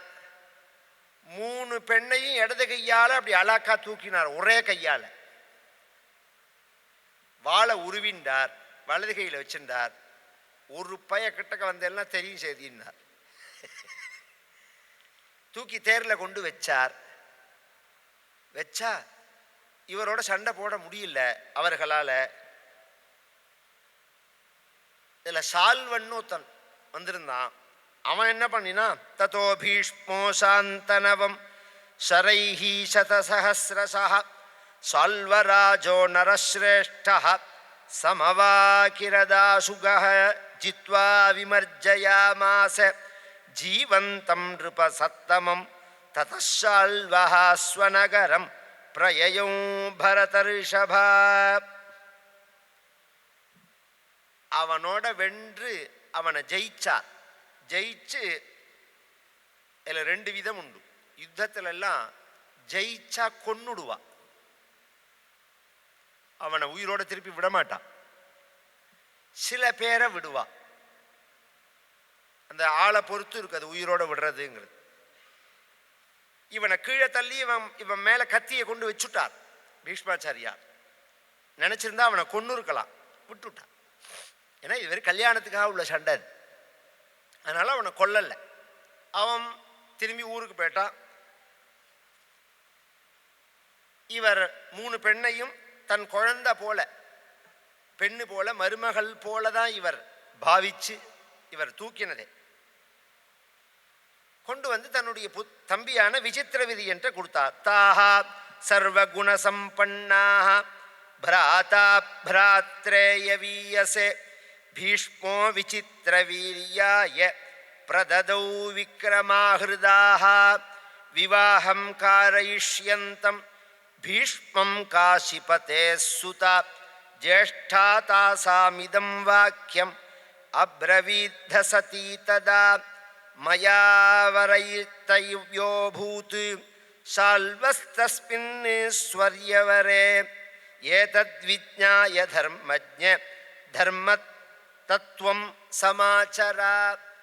3 பெண்ணையும் தம்பிக்கே, ஒரே தம்பிக்கே கல்யாணம் பண்ணி கொடுக்கலாம்ங்கிறத எல்லா ஏற்பாடும் இதில் ஒரு கவனித்து கேட்கணும். ஏன்னா எல்லாருமே பட்டுன்னு இன்னைக்கு அபிப்பிராயம் சொல்கிறோம் நாம் ஒருத்தரை பற்றி. முன்ன பின்ன என்ன நடந்தது, என்ன ஒரு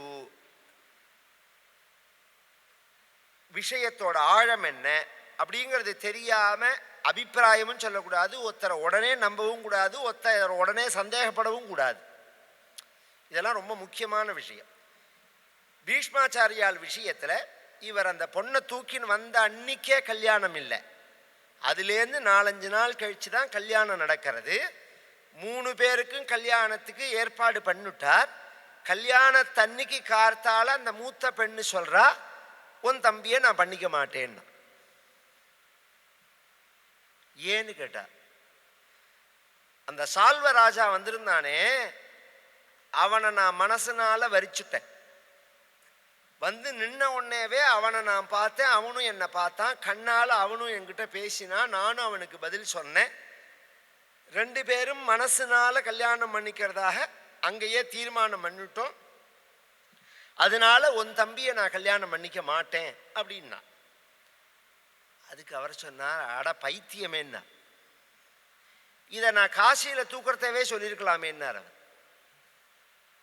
நான் சால்வனோட சண்டை அதுக்கு தான் இத்தனை பேரை விட்டுட்டு சால்வன் மட்டும் சண்டைக்கு வந்ததே. நான் எப்படியாவது இவளை பிடிச்சிடலாம் அப்படிங்கிறதுக்காக. அங்கேயே சொல்லியிருந்தேன்னா அவனோட அனுப்பிச்சி வச்சிருப்பேனே ஒன்றுனா. இப்பயும் ஒன்று கெட்டு போடலன்னார். உடனே வயசான வாழை செக்யூரிட்டியை சிலதை ஏற்பாடு பண்ணி ஒரு தேரில் வச்சு இந்த அம்பையை அனுப்பிச்சுட்டு அம்பிகா 2 பேரையும் விசித்திர வீரியனுக்கு கல்யாணம் பண்ணி வச்சுட்டார். இவ போனவன் என்ன பண்ணினா, வினிஷ்சித்ய சதர்மஜ்ஞ பிராமணைஹ வேதபாரகைஹ அனுஜஜ்ஞே ததா ஜேஷ்டாம் அம்பாம் காசிபதே சுதாம் அம்பிகாம்பாலிகே பாரியே பிரதாத் பிராத்ரே யவீயசே தயோஹோ பாணி கிரஹீத்வா து ரூபயௌவனதர்ப்பிதः விசித்திரவீரியோ தர்மாத்மா காமாத்மா சமபஷ்யதா தாப்யாம் சஹ சமாஹ சப்த விஹரன் பிருத்திவீபதிः. ரொம்ப சந்தோஷமா கல்யாணம் நடந்தது. இந்த பெண்ணோட இவன் குடும்பம் நடத்துறான். இந்த சால்வனுக்கு அனுப்பிச்சாலோனோ அவன் என்ன பண்ணினா, சால்வன்கிட்ட போனால், நான் பீஷ்மர்கிட்ட சொல்லிட்டு வந்துட்டேன் அப்படின்னார். நான் உன்னை கல்யாணம் பண்ணிக்க மாட்டேன்னு ஆகும். ஏன்னு கேட்டா, அன்னைக்கு மண்டபத்தில் நீ என்னை பார்த்து கண்ணால் பண்ணிக்கிறேன்னு தானே சொன்னேன். அப்போ சொன்னேன், இப்போ பண்ணிக்க மாட்டேன்னா. ஏன்னு கேட்டா, அவன் தோத்து போயிட்டான் பீஷ்மர்கிட்டங்கிறத நேரடியாக சொல்லாமல் வேற ஒரு காரணம் சொல்கிறான். நீ பீஷ்மரோட தேரில் போனவள் தானே,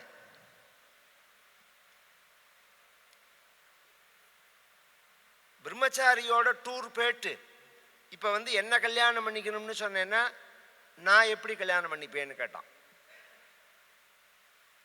நான் பீஷ்மர் என்ன ஒன்று கல்யாணம் பண்ணிக்கலையே, கல்யாணம் பண்ணிக்கல, உன்னை எப்படி நான் நம்புவேன்னு கேட்டான். அவளை ரிஜெக்ட் பண்ணுறதுக்காக அந்த வார்த்தைகளை உபயோகப்படுத்துகிறான். நான் சுத்தமானவளாக தான் இருக்கேன்னாள் அவள். நான் நம்பல, நான் கல்யாணமும் பண்ணிக்க மாட்டேன் அப்படின்னுட்டான். உடனே போன தேர்லையே திரும்பி வந்துட்டா. திரும்பி வந்தா இந்த கல்யாணங்கள்லாம் முடிஞ்சு இவன் சௌக்கியமாக இருக்கான். பீஷ்மர்கிட்ட வந்து என்ன பண்ணா, எனக்கு அவன் அந்த மாதிரி மாட்டேன்னு சொல்லிட்டான். நீ உன் தம்பியையே என்ன பண்ணிக்க சொல்லுன்னு. தம்பி என்ன அவ்வளோ இழிச்சவா என்னன்னு இருந்தாலும் இவர் அபிப்பிராயம் சொல்ல முடியாதுங்கிறதுக்காக தம்பியை கூப்பிட்டு கேட்டார், நீ பண்ணிக்கிறியான்னு. அவன் சொன்னான், இதெல்லாம் நாம கவனிச்சு கேட்கணும். உன்னை பிடிக்கல, இவனை தான் பிடிக்கிறதுன்னு ஒரு பெண்ணு ஒரு ஆணை ரிஜெக்ட் பண்ணிட்டு இன்னொரு ஆணை தீர்மானம் பண்ணின பிறகும் உன்னை பிடிக்கலன்னு சொன்ன பெண்ணை எவன் கல்யாணம் பண்ணிப்பான்னு கேட்டான். உன்னை பிடிக்கல, இது கூட பெரிய விஷயம் இல்லை, எனக்கு அவனை தான் பிடிச்சிருக்கு, அந்த பொண்ணை எப்படி கல்யாணம் பண்ணிப்பேனா?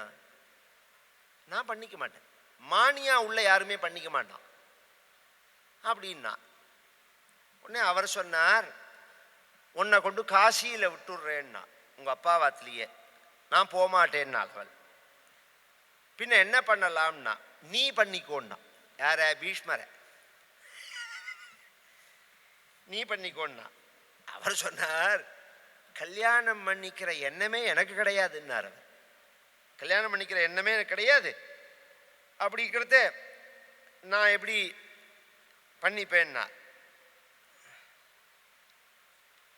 அதுக்கு அவள் சொன்னால், என்னுடைய வாழ்க்கை இப்படி நாசமா போனதுக்கு காரணம் நீ தான். பீஷ்மர் சொன்னார், நான் கிடையாதுன்னா. உன்னோட வாழ்க்கை நாசமா போனதுக்கு காரணம் நீ தான், நீ தூக்கின்னு வந்துதான் என் வாழ்க்கை. எப்படிலாம் இன்னைக்கு என்ன எத்தனை ஒரு கொளறுபடி அவியல், எத்தனை வகையான எது நடக்கிறதோ உலகத்துல, இதெல்லாம் அங்கங்க காமிச்சுட்டு போயிருக்கு புராணம். நீ தூக்கின்னு வந்ததுனாலதான் என் வாழ்க்கை வீணா போச்சுன்னா. ஜபாரு, நீ சால்வனை விரும்பினேன்னு சொன்னா நான் உன் மேல கை வைக்க வரும்போதே நீ சொல்லியிருக்கணும், நான் சால்வனை விரும்புறேன், என் மேல கை வைக்காதே. அதை மீறி நான் கை வச்சு உன்னை தூக்கின்னு வந்தேன்னா என்னால வாழ்க்கை வீணா போச்சுன்னு நீ சொல்லலாம். நீ அப்பையும் சொல்லல. சால்வனோட சண்டை போட்டு அவனை நான் உயிரோடு விடுற சமயத்திலேயாவது அவனோட சேர்ந்து ஓடி போயிருக்கலாம், அப்பையும் சொல்லல. ஹஸ்தினாபுரம் தூக்கின்னு வந்த பிறகும் 5-6 நாள் பேசாம இருந்த. கல்யாணத்தன்னைக்கு கார்த்தால சொல்ற, நான் உன் தம்பியை பண்ணிக்க மாட்டேன். எதுக்கு இத்தனையும் சொல்றேன்னா, சனியன் வேற ஒருத்தரை தான் நான் பண்ணிக்க மாட்டேன், இந்த பையனை பண்ணிக்க மாட்டேன், வேற ஒருத்தரை தான் பண்ணிப்பேன்னு சொல்ற பொண்ணும் அப்பயே ஓடி போயிருந்ததுன்னா பிரச்சனை இல்லை. கல்யாணத்துக்கு பத்திரிக்கை அடிக்க சொல்லி ஏற்பாடு பண்ணி எல்லார்ட்டையும் கொடுத்து கல்யாணத்துக்கு நாள் ஓடி போறது இன்னைக்கு நடக்கிறது பத்தியல. இதெல்லாம் பொண்ணா வெட்டி கொல்லணும் வேணாம். என்ன கேட்டா, நான் சுதந்திரம் உண்டோ, நீ என்ன யாரை விரும்புறியோ அதாவது பாக்கியம் பலதி, தலை எழுத்த யாரும் மாற்ற முடியாது வாழ்க்கையில. காதல் கல்யாணம் பண்ணிட்டா ஃபெயிலியர் ஆகும்னோ, காதல் கல்யாணம் பண்ணிட்டா சக்சஸ் ஆகும்னோ, இந்த சப்ஜெக்டுக்குள்ளேயே நான் வரல, அந்த சப்ஜெக்டையே நான் பேசல. நான் சொல்ல வர்றது என்னன்னா, நீ ஒருத்தனை விரும்புறேன்னா அவனை தான் பண்ணிப்பேன்னா, அப்பா அம்மா பண்ணி வைக்க மாட்டேன்னு சொன்னா இன்னொரு ஏற்பாடு பண்ணினா, நீ ஏற்பாடு பண்றதுக்கு முன்னாடியே ஓடி போனேன்னா நீ யோக்கியமா உள்ளவன். எல்லா ஏற்பாடும் பண்ணி பந்துக்களுக்கெல்லாம் கொண்டு பத்திரிகையை கொடுத்ததுக்கு அப்புறம் நீ கல்யாணத்துக்கு நாள் எல்லா சாமானியும் என்ன பிளான் தெரியுமோ, இந்த நகை எல்லாம் அப்பதான் எடுத்துக்க முடியும், முன்னாடினா எடுத்துக்க முடியாது. இந்த கல்யாணத்துக்குன்னு உள்ள அந்த பட்டுக்கிட்டு புடவை நகை எல்லாத்தையும் தூக்கின்னு ஓடலாம் பாருங்க. இது எவ்வளோ பெரிய ஒரு கிரிமினல் மைண்டா இருக்கும். இந்த குழந்தைகள்லாம் குழந்தைகளா சொல்லுங்க, நம்ம உடம்புலேருந்து எத்தனையோ புழு பூச்சி போகிறது, அது மாதிரி இதுவும் ஒரு புழு பூச்சி. இதெல்லாம் குழந்தைகள்னு சொல்ல முடியுமா? நம்ம உடம்புல குழந்தை மட்டும் வரல, ஒரு நாளைக்கு 1000 புழு பூச்சி வருது.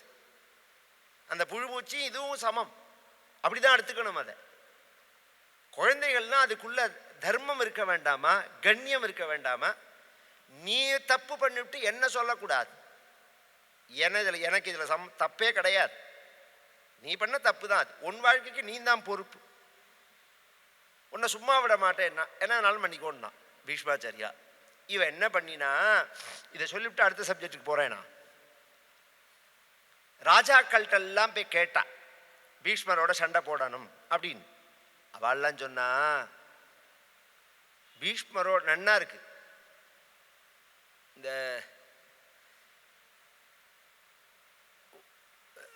ஒன்னால் முடியலைங்கிறதுக்காக என்னை கொண்டு அவனோட சேர்த்து விடுறதெல்லாம் சரியாக வருமானு கேட்டான்.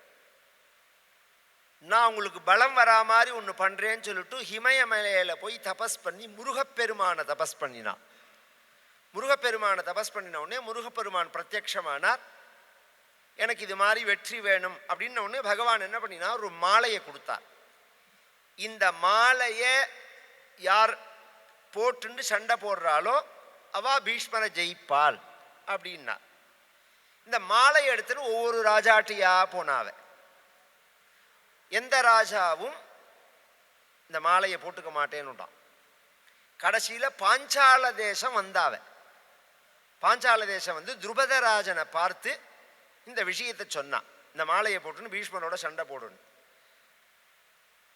இதெல்லாம் வீண் வம்பெல்லாம் வேண்டாம்னா, ஏன்னா அப்போ ரொம்ப மகா பிரசித்த பராக்கிரமசாலி பீஷ்மர், அதனால் அவரோடலாம் சண்டை போட முடியாதுன்னா. அப்போ அவளுக்கு ரொம்ப கோபம் முத்தி போய் என்ன பண்ணிவிட்டா, அவன் வீட்டு வாசல்லையே அந்த மாலையை மாட்டிட்டு போயிட்டாவ. இந்த கையில் கொண்டு வந்த மாலையை மாட்டிட்டு போயிட்டா. மாலையை மாட்டினவ பரமேஸ்வரனை குறித்து தவம் பண்ணி இந்த சரீரத்தை விடுறதுக்கு முன்னாடி நேர பரசுராமர்கிட்ட போனான். பரசுராமர்கிட்ட போய் இந்த விஷயத்தை சொன்னான். இது மாதிரி உங்கள் சிஷ்யர், ஏன்னா இவாள்லாம் சொல்லி கேட்கல, பரசுராமர் குரு, அவர் சொன்னா கேட்பரோ அப்படிங்கிற எண்ணத்தில் வந்திருக்காவ, உங்கள் சிஷ்யர்கிட்ட சொல்லணும் அப்படின்னு. அதுக்கு அவர் சொன்னார், அதுதான் சொன்னேன், ஒரு விஷயத்தை முழுசாக விசாரிக்கணும்னு சொன்ன மதியில், உங்கள் சிஷ்யரால் என் வாழ்க்கை நாசமாக போயிடுத்து, என்ன இது மாதிரி கல்யாணம் 2 கட்டானா போயிடுத்து அப்படிலாம் சொன்ன உடனே, யாருமே ஒரு உலகத்தில் ஒரு பெண்ணு வந்து கண்ணை கசக்கினா இறக்கப்படுவா, இது இயல்பு, இன்னைக்கும் உள்ளது. பெண்கள் பேசும்போது அவர்கள் கட்சி தான் எல்லாரும் இருப்பா. புருஷன் பக்கம் நியாயம் இருந்தாலும் ஆண் பக்கம் நியாயம் இருந்தாலும் எல்லாரும் சப்போர்ட் பெண்களுக்கு தான் பண்ணுவா. அதனால தான் ஜாக்கிரதையாக இருக்கணும், அவசரப்படக்கூடாது. பெண்களை வச்சு தான் இப்போ அதான் சொல்ல வந்த, சமீபத்தில் கூட ஒரு நடந்துதான் நடக்கலையா, நடக்கிறதுக்கு முயற்சி நடந்துதான் நடக்கலையா அது கூட தெரியாது, பாராளுமன்றத்தில் ஒரு விஷயம் வந்தது பார்த்தேல, இது மாதிரி பண்ணிவிட்டு அவமானப்படுத்தி விடலாம் அப்படிங்கிறதே பெண்கள் பக்கம்தான் உலகம் பேசும். இந்த இரக்கம் சுபாவமாக உள்ளது. பரசுராமரும் அந்த சுபாவத்தில் தான் வந்தார். நம்ம சிஷ்யந்தான், நம்ம சொன்னால் கேட்பாவோம், நீ வா அப்படின்னார். நேர ஐஷன் வந்தார். பரசுராமர் குரு அப்படின்ன உடனே அவரை வரவேற்று நமஸ்காரம் பண்ணி அர்க்கியம் பாத்தியம் ஆச்சமனியம் எல்லாம் பண்ணி பூஜை பண்ணுறார். பின்னாடி அவ நிற்கிறார். இத்தனை பூஜை நடக்கிறதேவே பின்னாடி அவ நிற்கிறா. அப்பயே அந்த கால்குலேஷன் ஆகியிருக்காதா, எதுக்காக இது வந்திருக்கும் அப்படின்னு. இருந்தாலும் இது டியூட்டி, இது குருவை வந்து நாம் வரவேற்கிறது டியூட்டி. அதெல்லாம் பண்ணி முடிச்சு துண்டை கட்டி நமஸ்காரம் பண்ணின உடனே, தேவவர்தா எல்லாருமே அப்படி தான் கூப்பிடுவா. அப்போ இந்த குழந்தை ரொம்ப பாவண்டா, இவ சொன்னா என்கிட்ட, அதனால நீ என்ன பண்ணு, இவளை கல்யாணம் பண்ணிக்கோ அப்படின்னா.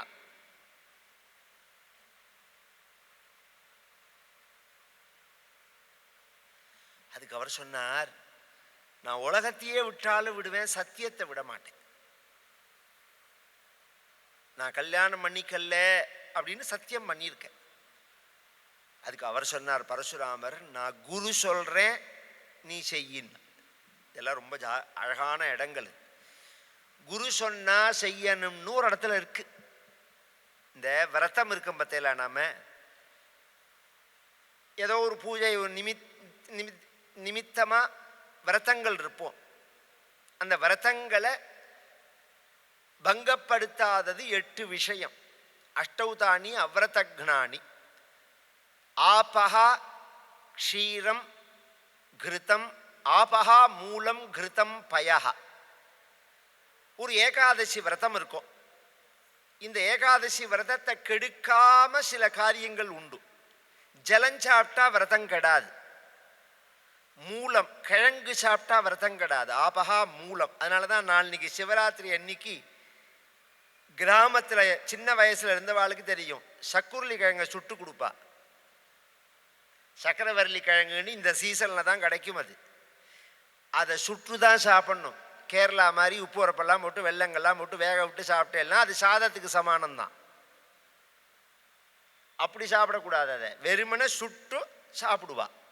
மூலம் கிருத்தம் நெய் சாப்பிட்லாம், பயகா பால் சாப்பிட்லாம், ஹவிஸ் சாப்பிட்லாம்.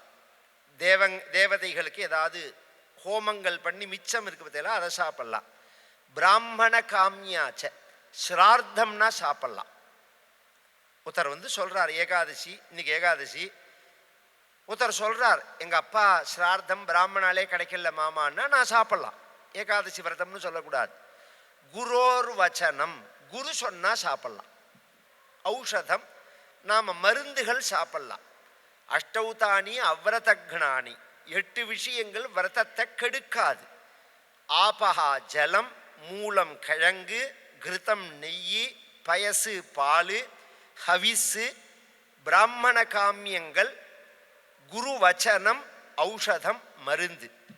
இதில் குரு வச்சனம்ங்கிறது இருக்கு பார்த்தீங்களா, குரு சொல்லுவார் சில சமயம், பரவாயில்லப்பா நீ சாப்பிட்ரு அப்படிம்ப, சாப்பிட்டுடலாம். சில விஷயத்தை பண்ணு அப்படின்னா பண்ணலாம். இப்போ அந்த ஞானேஸ்வரர்னு ஒரு சரித்திரம், முக்தாபாய், நிவர்த்தி தேவர், சோபான தேவர், ஞானேஸ்வர், முக்தாபாயின்னு 4 பேர். அவரோட அப்பா எப்படி உள்ளவர் தெரியுமோ, குடும்பத்திலேருந்து அவர் விரக்தியாகி கிளம்பி போய் சந்நியாசம் வாங்கினுட்டார். அவ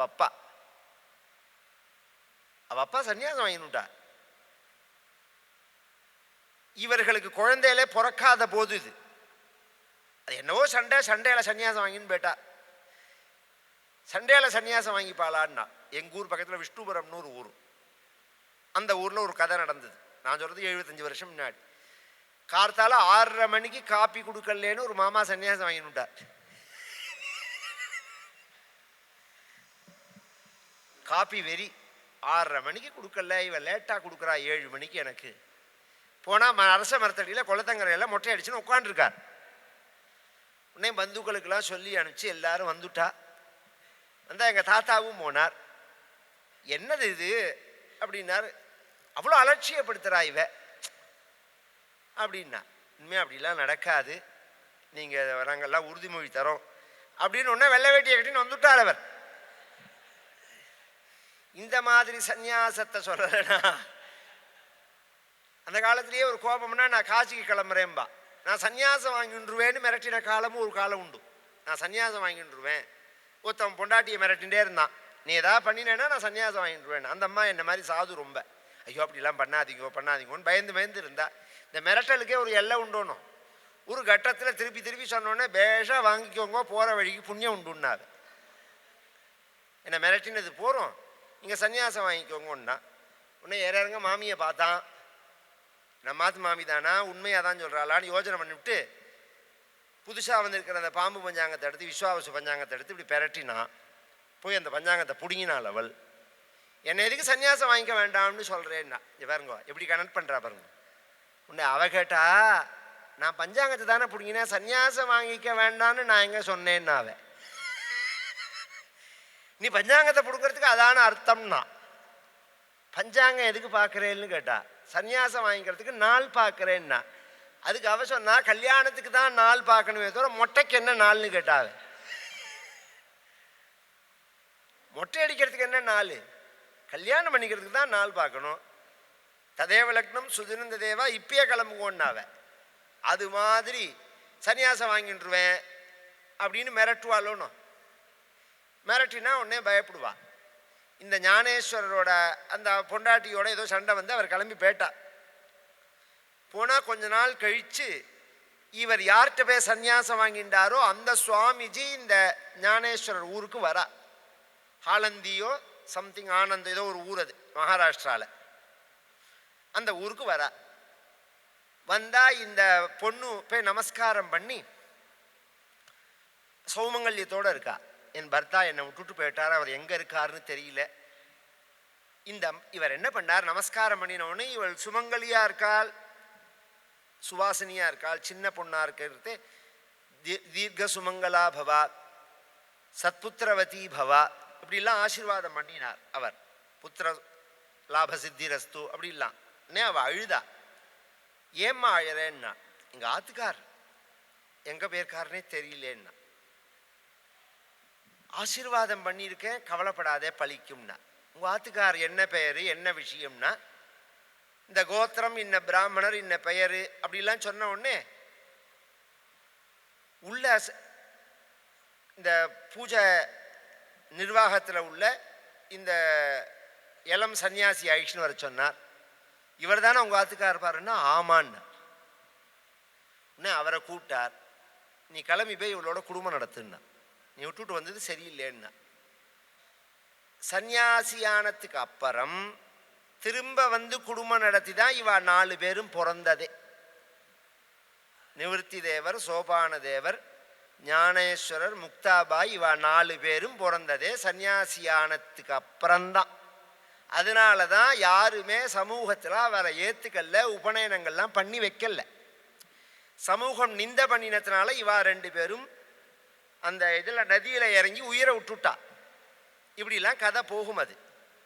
அது மாதிரி அது அது மகான் சொன்னது. அது வேற காரணத்துக்காக சொன்னார். அவர் அப்படி சொல்லலைன்னா இந்த 4 பக்தால் நமக்கு கிடச்சிருக்க மாட்டா. அந்த விஷயம் வேற. இது அப்படி கிடையாது. குரு சொன்னா கேட்கணும்னா அது என்ன விஷயத்துலன்னு இருக்கு, குருவோட லெவல் எவ்வளோன்னு இருக்கு, சிஷ்யனோட லெவல் எவ்வளோன்னு இருக்கு, எத்தனையோ விஷயம் இருக்கு. அதனால அவன் சொன்னார், நான் சொல்றேன் சத்தியத்தை விடுன்னார். சத்தியத்தை விட மாட்டேன்னார் அவர். நான் சொல்றேன் சத்தியத்தை விடுன்னார் பரசுராமர். அதுக்கு பீஷ்மர் சொன்னார், தியஜேச்ச பிருத்திவி கந்தம் ஆபஷ்சரசமாத்மனஹ ஜோதிஸ்ததா தியஜேத்ரூபம் வாயுஸ்பர்ஷ குணம் தியஜேத் விக்ரமம் விருத்ரஹா ஜஹ்யாத் தர்மம் ஜஹ்யாஷ்ச தர்மராட் நத்வஹம் சத்யமுத்ஸ்ருஷ்டும் வியவசேயம் கதஞ்சன.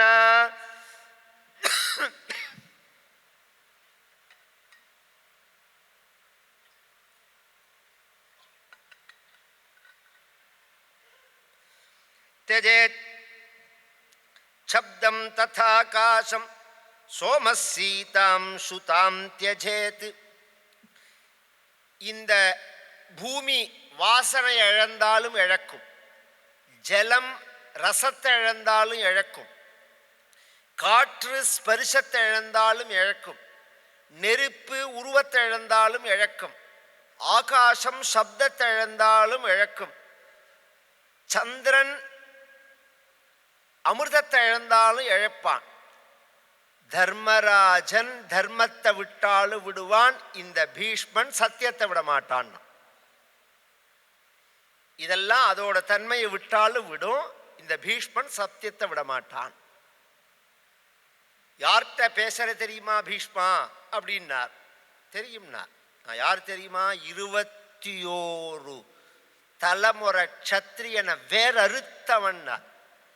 அதுக்கு பீஷ்மர் சொன்னார், அன்றைய தினம் இந்த பீஷ்மன் இல்லாம போயிட்டான், இருந்திருந்தான்னா உங்க வாழை ஒட்ட அறுத்திருப்பேன்னா. யார்கிட்ட? பரசுராமர்கிட்ட சொல்றார், அன்றைய தினம் இந்த பீஷ்மன் இல்லாம போயிட்டான், இருந்தா உங்க வாழை ஒட்ட அறுத்திருப்பேன். அறுத்துருவியா? போட்டு பார்த்துருவோமான்னால் பார்த்துருவோம்னா இது மாதிரி வந்துடும். ஒரு சிலம்பு வித்தைக்காரர்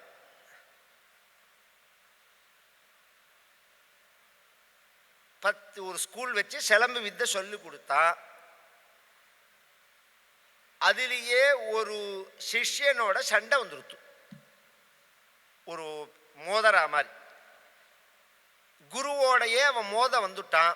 இந்த குருவுக்கு சிஷ்யனுக்கு சண்டை நடக்கிறது.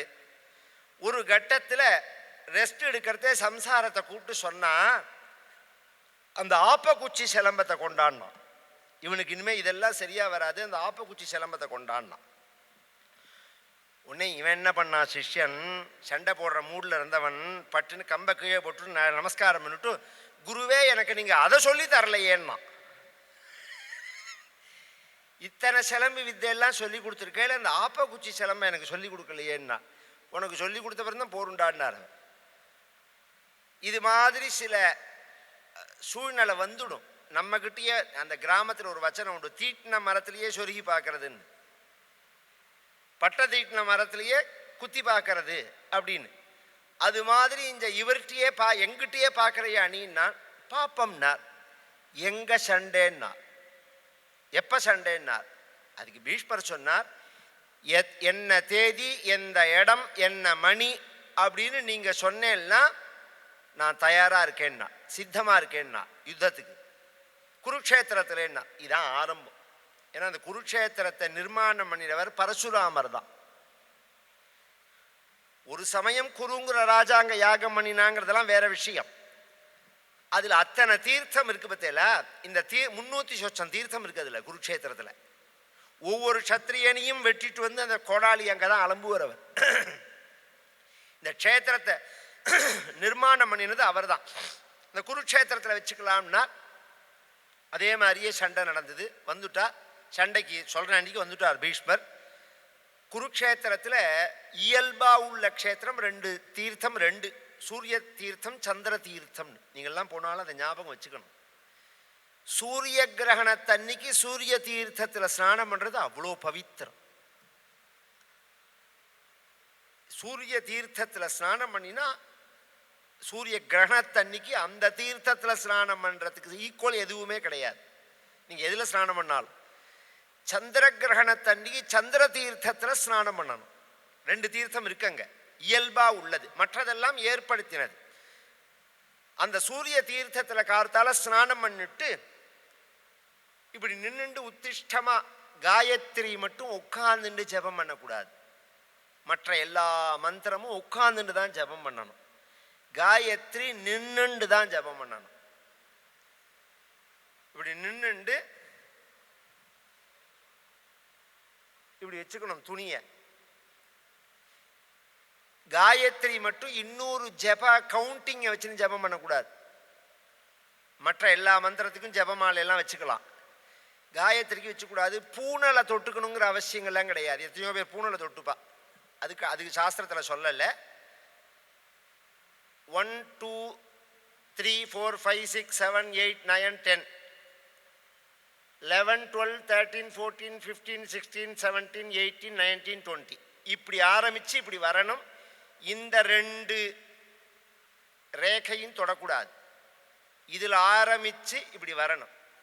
இது சாஸ்திர ரீதியாக அங்குஷ்டாபியான் நமஹ அப்படின்னு ஆனது. இது தர்ஜனி, மத்தியமா, அனாமிகா, ஸ்திரீ. இந்த ஸ்திரீ மேலே ஆண் ஸ்பரிசிக்கிறது வெளியில் தெரியக்கூடாதுங்கிறதுக்கு தான் துணியில் வச்சுக்கிறது, துணிக்குள்ளே மூடி வச்சுக்கிறது. அதுக்காக தான் ஜபமாலையெல்லாம் வச்சுட்டா துணிக்குள்ளே மூடிக்கணுங்கிற அவசியம் கிடையாது. ஜபமாலையை துணிக்குள்ள, அதையும் ஜபமாலையிலையும் ஒரு விஷயம் உண்டு. இந்த ஜபம் பண்ணும்போது, ஏன்னா போகிறதே இதெல்லாம் யார் சொல்ல போகிறா சொல்லி கொண்டு கொஞ்சம் நாள் போச்சுன்னா, இப்படி ஜபம் பண்ணக்கூடாது. இந்த விரல் வரவே கூடாது ஜபத்துக்கு. இந்த விரலை விட்டுடணும். இவருங்க இப்படி தான் ஜபம் பண்ணணும், இப்படி தான் ஜபம் பண்ணணும் ஜபமாலையை வச்சுண்டா. இதெல்லாம் சாஸ்திரம். காரண காரியங்கள்லாம் நிறையா இருக்கு. எல்லாத்தையும் தெரிஞ்சுன்னு தான் பண்ணுவேன்னா ஷஷ்டத்து பூர்த்தி ஆனப்புறம் தான் கல்யாணமே ஆகும். பண்ணிட்டு தெரிஞ்சுக்கிறது தான் நம்ம சாஸ்திரம் சொல்றது. அதுக்கெல்லாம் ஆயுசு பத்தாது. அதுக்காக சொல்ல வரேன். இந்த ஜபம் பண்ணிட்டு இருக்கிற பீஷ்மரை போய் கவச்ச குண்டலங்களோடெல்லாம் வந்த பரசுராமரை கவச்ச குண்டலங்களோடங்கெல்லாம் வந்த பீஷ்மாச்சாரியால் தேரில் எல்லாத்தையும் வச்சுட்டு இழுப்பில் துண்டை கட்டின்னு போய் நமஸ்காரம் பண்ணினார். ஆச்சரியம். பீஷ்மாச்சாரியால் நமஸ்காரம்ன்றத பார்த்தார் பரசுராமர். எழுந்துண்டு சாங்கிருதி பிரவரத்தை சொல்லி, சங்கிருதி கோத்திரமோன்னு சொல்லி பீஷ்ம வர்மா, தேவவிரத வர்மா அப்படிங்கிறார். சர்மா பிராமணன். இவன் என்ன நினைச்சிருக்கான், சர்மான்னா பீகார்காரங்கிறான். புதுசாக உன்னை கிளப்பி விடுறான். எதையாவது முட்டாள்களுக்கு எதை சொன்னாலும் நம்புவோம். சர்மான்னா பிராமணன் அர்த்தம், வர்மான்னா க்ஷத்ரியன்னு அர்த்தம், குப்தா அப்படின்னா செட்டியார்னு அர்த்தம், வைசியால் அப்படின்னு அர்த்தம். இதெல்லாம் தாசன்னா சதுர்த்த வர்ணத்தை குறிக்கிறது. இதை பேர்லயே உங்களுக்கு இவா இன்ன ஜாதிங்கிறதையும் காமிக்கும் அபிவாதையை சொல்லும் போது. பீஷ்ம தேவவிரத வர்மா அப்படின்னு நமஸ்காரம் பண்ணினார். அதுக்கு பரசுராமர் கேட்டார், எனக்கு எதுக்குடா நமஸ்காரம் பண்றேன்னு கேட்டார். ஏன் என் குருநாதர் இல்லையா நீங்கன்னா? குருநாதராக இருந்தால் நீ சண்டை போடலாமா, என் சொன்னத்தை தானே கேட்கணும்னா. சில பேர் இந்த மாதிரி பாயிண்ட்ல வச்சு நெச்சுக்குவான் நம்மளை, தர்மத்தை சொல்லி. அவர் சொன்னார் பீஷ்மர், அதுக்கெல்லாம் அவர் மாட்டிக்கிறவரா என்ன? நீ சண்டை போடலாமா, என் சொன்னத்தை என்ன கேட்கணும், சொன்னத்தை கேட்காத எனக்கு எதுக்கு நமஸ்காரம்னு. என்னோட நீ சண்டை தானே போட போறேன்னா. பாருங்கோ, இதோ இப்போ உட்காந்து ஜெபம் பண்றேன் பாருங்கோ, இந்த பிராமண தன்மை, இந்த பிராமண தன்மைக்கு தான் நான் நமஸ்காரம் பண்ணது. சண்டை இப்படி ஜெபம் பண்ண வேண்டிய பிராமணன் கையில கத்திய தூக்கினதுக்கு தான் சண்டை என்னாரு. நீ உங்களோட வேலை ஜெபம் பண்றது, லோகக்ஷேமத்துக்காக வேதாத்தியனம் பண்றது, யாகம் பண்றது, சாவது தானம் வாங்குறது, எத்தையோ காரியத்தை பண்ணிட்டு போகணும். பின்னாடி அஸ்வத்தாமா விஷயத்திலேயே நான் அந்த குழந்தைகளை கொண்டு விடுறேன்னு அஸ்வத்தாமா துரியோதனன்ட்ட வந்து சொன்ன போது துரியோதனன் சொல்றான், உனக்கு அறிவு இருக்கான்னு கேட்டான். நீ ஒரு பிராமணன், இவன் ராஜ்யத்தில் இருந்தா இவனோட சேர்ந்துக்கோ, அவன் ராஜ்யத்தில் இருந்தா அவனோட சேர்ந்துக்கோ, யார் யோஜனை கேட்கிறாளோ அவளுக்கு சொல்லு. நம்ம சோமாரி இதில் இந்த கட்சி தான் அந்த கட்சி தாங்கிற கணக்கெல்லாம் கிடையாது. யார் யோஜனை கேட்டாலும் சொல்லலாங்கிற மாதிரி நீ சொல்லு, அதுதானே உன்னோட தொழில் அப்படின்னா. அது மாதிரி இங்க நீங்க சொல்லி கொடுக்குற வேலை தான் உங்களோடது. உங்களை யார் சண்டைக்கு வர சொன்னான்னு? ஆயுதத்தை எடுத்து பிராமணன் சண்டை போட்டா பிராமணியம் போயிடும்னு இருக்கு. அந்த யுகாந்தரத்தில் உள்ள விஷயம் அது. கலியுகத்தில் எல்லாம் பொருந்தாது, ஏன்னா எல்லாமே மிஸ்ரமாயிடுது. அதுக்காக சொல்ல வரேன். யுகாந்தரத்தில் நடந்த கதையானதுனால அதை சொல்லிட்டு போறேன். சண்டை நடந்தது 2 பேருக்கும் அபாரமா சண்டை. 28 நாள் சண்டை, ஒரு நாள் 2 நாள் இல்லை, 28 நாள். 27வது நாள் அன்னைக்கு ராத்திரி 2 பேரும் சமானமா இருக்கா. ஏன்னா 2 பேர் பீஷ்மா பரசுராமர்கிட்ட உள்ள அத்தனையும் இவர் கரைச்சு குடிச்சிருக்கிறதுனால ஈக்குவலா இருக்கார். 27வது நாள் அன்னைக்கு ராத்திரி இந்த ஆயுதங்கள் எல்லாம் தயார் பண்ணிவிட்டு ஸ்நானம் பண்ணிட்டு பீஷ்மர் தியானத்தில் உட்கார்றார். பித்திருக்களை பிரார்த்தனை பண்றார், இதுல எனக்கு வெற்றி வேணும் அப்படின்னு. அப்ப பித்திருக்கள் கனவுல வந்து சொன்னால், நீ வசுவா இருக்கிற சமயத்துல பிரதிஸ்மிருத்தின்னு ஒரு மந்திரம், அந்த மந்திரத்தை சித்தி பண்ணியிருக்க நீ, அந்த மந்திரம் உனக்கு ஞாபகம் வரும். அதை நீ ஜெபம் பண்ணி அஸ்திர பிரயோகம் பண்ணினேன்னா எதிராளிக்கு என்ன ஆகும்னால் நர்வஸ் யூனிட் அட்டாக் ஆயிடும், நரம்பு மண்டலங்கள் கொலாப்ஸ் ஆயிடும். அப்படி ஒரு மந்திரம் இருக்கு. எதிரிகளோட நரம்பு இப்ப தொட்டு ஒரு இடத்த மட்டும் பண்ணினா அதுக்கு வர்மக்கலைன்னு பேரு. தொடாம ஆயுதத்தினால மந்திரத்தை ஜெபம் பண்ணியே பண்ணலாம் அப்படிங்கிறத மறுநாளைக்கு அது மாதிரி இவர் எடுக்கும் போது, இவர் அந்த மந்திரத்தை அப்படி பானத்துல வைக்கும் போதே பரசுராமர் கையில உள்ள வில்லு விழுந்துடுத்து. கை பிடிச்சிக்காம பானம் கீழே விழுந்துடுத்து. தேவதைகள்லாம் சொல்றா, மந்திரம் ஆரம்பிச்சு 2 பாகம் கூட சொல்லல, ஜெபிக்காதே தேவவர்தா, ஜெபிக்காதே, இந்த மந்திரத்தை ஜெபிக்காதே அப்படின்னு நிறுத்திவிட்டார் பீஷ்மர். பரசுராமர் அந்த எப்ப தன் கையை விட்டு ஆயுதம் நழுவினதோ அப்பயே இப்படின்னா பீஷ்மரை பார்த்து, நான் தோத்தேன்னு அர்த்தம், நான் தோத்து போயிட்டேன் அப்படிங்கிற மாதிரி. எங்க தாத்தா இதை யாருமே சொல்ல மாட்டா கதையில. இப்ப நான் மேல சொல்ல போற விஷயத்தை யாருமே சொல்ல மாட்டா. பரசுராமர் பகவானோட அவதாரம், பீஷ்மர் பகவானோட அவதாரம் கிடையாது. பரசுராமர் குரு, பீஷ்மர் சிஷ்யர். பரசுராமர் சர்வ அஸ்திரசஸ்திரங்களையும் கத்துண்டவர், அவர்கிட்ட கத்துண்டவர் தான் பீஷ்மர். இத்தனை வேறுபாடு இருந்தாலும் எதோ தர்மஸ் ததோ ஜெயஹான்னு இருக்கணும். எங்க தர்மம் இருக்கோ அங்கதான் ஜெயம் ஏற்படணும். அந்த ரீதியில பீஷ்மருக்கு ஏற்பட்டது ஒரு ரிசல்ட். இன்னொரு விஷயம் இருக்கு அதுல. என்னன்னா, இந்த மந்திரத்தை அவர் பிரயோகம் பண்ணிருக்க கூடாது. பீஷ்மாச்சாரியா அவர் பண்ண தப்பு அது. எந்த குருக்ஷேத்திரத்தில் வச்சு தன் குருநாதரை இப்படி கை நழுவரா மாதிரி பண்ணி அவர் கையை கூப்பி என்னை மன்னிச்சுக்கோன்னு சொன்னாரோ, இது ஒரு வகையில பிராமண சாபம்தான். அதே குருக்ஷேத்திரத்தில் தன் வம்சம் முழுக்க கண்ணுக்கு எதிர்த்தாப்புல அழிஞ்சு பார்த்தார் பீஷ்மர். அதான் விஷயம். அதே குருக்ஷேத்திரத்தில் அவர் கண்ணுக்கு எதிர்த்தாப்புல அவர் வம்சம் முழுக்க அழிஞ்சு பார்த்தார். இது யாரும் மகாபாரதம் சொல்றதே சொல்ல மாட்டான். நான் பல பேர்கிட்ட கேட்டிருக்கேன் மகாபாரதம். யாருமே இந்த விஷயத்தை எங்க தாத்தா மட்டும்தான் சொல்லுவார், அனந்தராமதீஸ்வரர் மட்டும்தான் சொல்லுவார். இதுல இன்னொரு பிரச்சனை என்னன்னு சொல்றேன் கேளுங்கோ. இவர் தான் ஸ்டார்டிங் பண்ணி வச்சார் அந்த பிராமண சாபத்தை. தமிழ்ல ஒரு வச்சனம் உண்டு, பிராமண சாபம் அடைஞ்ச குடும்பமும் ஆடு கடிச்ச செடியும் வளராதுன்னு. பிராமண சாபம்னு ஒருத்தரோட ஜாதகத்தை பார்த்தா தெரிஞ்சுக்கலாம் இந்த குடும்பத்துல பிராமண சாபம் இருக்கு அப்படின்னு. இது என்ன பிரச்சனை இதுலன்னா, ஒரு தடவை அந்த சாபத்தை அடைஞ்சு விட்டா அப்புறம் பரம்பரையா ஜாதகத்துல எல்லாருக்கும் இருக்கும். அது கண்டினியூ ஆகிண்டே வரும். அதை ரிமூவ் பண்றது கஷ்டம். ஆடு ஆயிடும் சீக்கிரமா, அதை எடுக்கிறது பெரிய கஷ்டமா போயிடும். இவருக்காச்சா அதுக்கு அடுத்து பாண்டுவுக்கு பிராமண சாபம், தர்மபுத்திரருக்கே ஒரு பிராமண சாபம், பரீட்சித்துக்கு பிராமண சாபம், ஜனமேஜயனுக்கு பிராமண சாபம், வரிசையா வருது பரம்பரையில். பரசுராமர் பேட்டார் இந்த அம்பாலிகை போய் பரமேஸ்வரனை குறித்து தவம் பண்ணி அப்புறம் துருபதராஜனுக்கு ஆணும் இல்லாத பெண்ணும் இல்லாத ஒரு குழந்தையா பிறக்கிறான். அவன் சிகண்டின்னு பேர். இது அப்படியே இருக்கு. இங்க விசித்திர வீரியன் பத்னிகளோட குடும்பம் நடத்தினவரான்கிற பரியந்தம் இன்றைய தினம். நாளைய தினம் பாண்டு முதலியவர்களுடைய அவதாரம். இந்த விசித்திர வீரியன் காலமாயிடுவான், குழந்தையெல்லாம் பிறக்காமலேயே. அப்ப வியாசரை கூப்பிட்டு இந்த குழந்தைகள் பிறக்கிறதுக்குள்ள வழியை கேட்பாள். வியாசருடைய அனுகிரகத்தினால குழந்தைகள் உண்டாக போறது.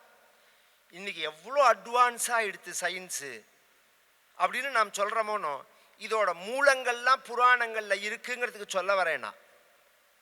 ஒரு ஆணும் ஒரு பெண்ணும் சம்பந்தப்படாம குழந்தை பெற்றுக்க முடியும்னு இன்னைக்கு ரிசர்ச்சில் காமிச்சுட்டாலும், ஒரு ஆமனும் பெண்ணும் ஒருத்தரை தொட்டுக்காம ஒரு குழந்தையை பெற்றுக்கலாம். ஆணோட அந்த அணுவை எடுத்து பெண்ணோட எக்கோட சேர்த்தா குழந்தையை பெற்றுக்க முடியும்னு அந்த சிஸ்டத்தில் தான் இந்த குழந்தையெல்லாம் பிறக்கிறது. யோனிரு யதா நதுஷ்யேதா அப்படின்னே எங்கள் மூலத்தில் இருக்கு.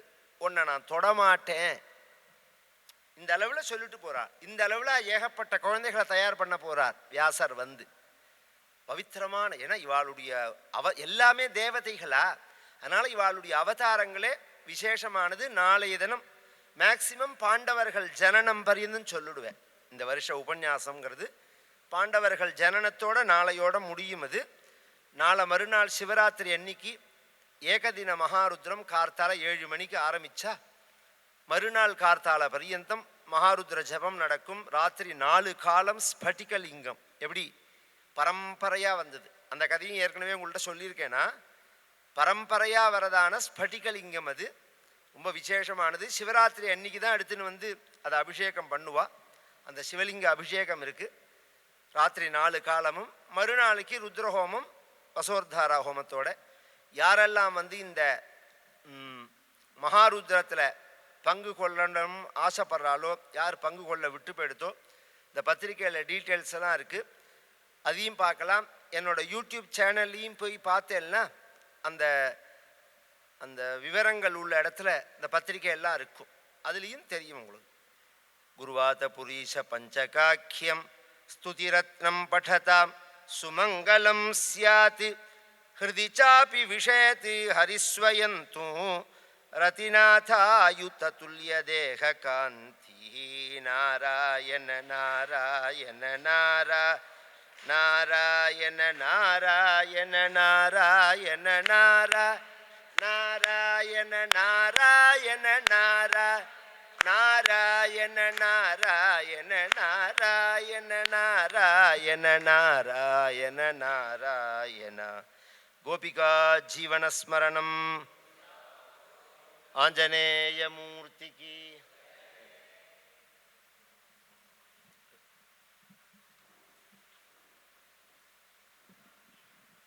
ராகுல் இதை கட் பண்ணி கொடுங்க.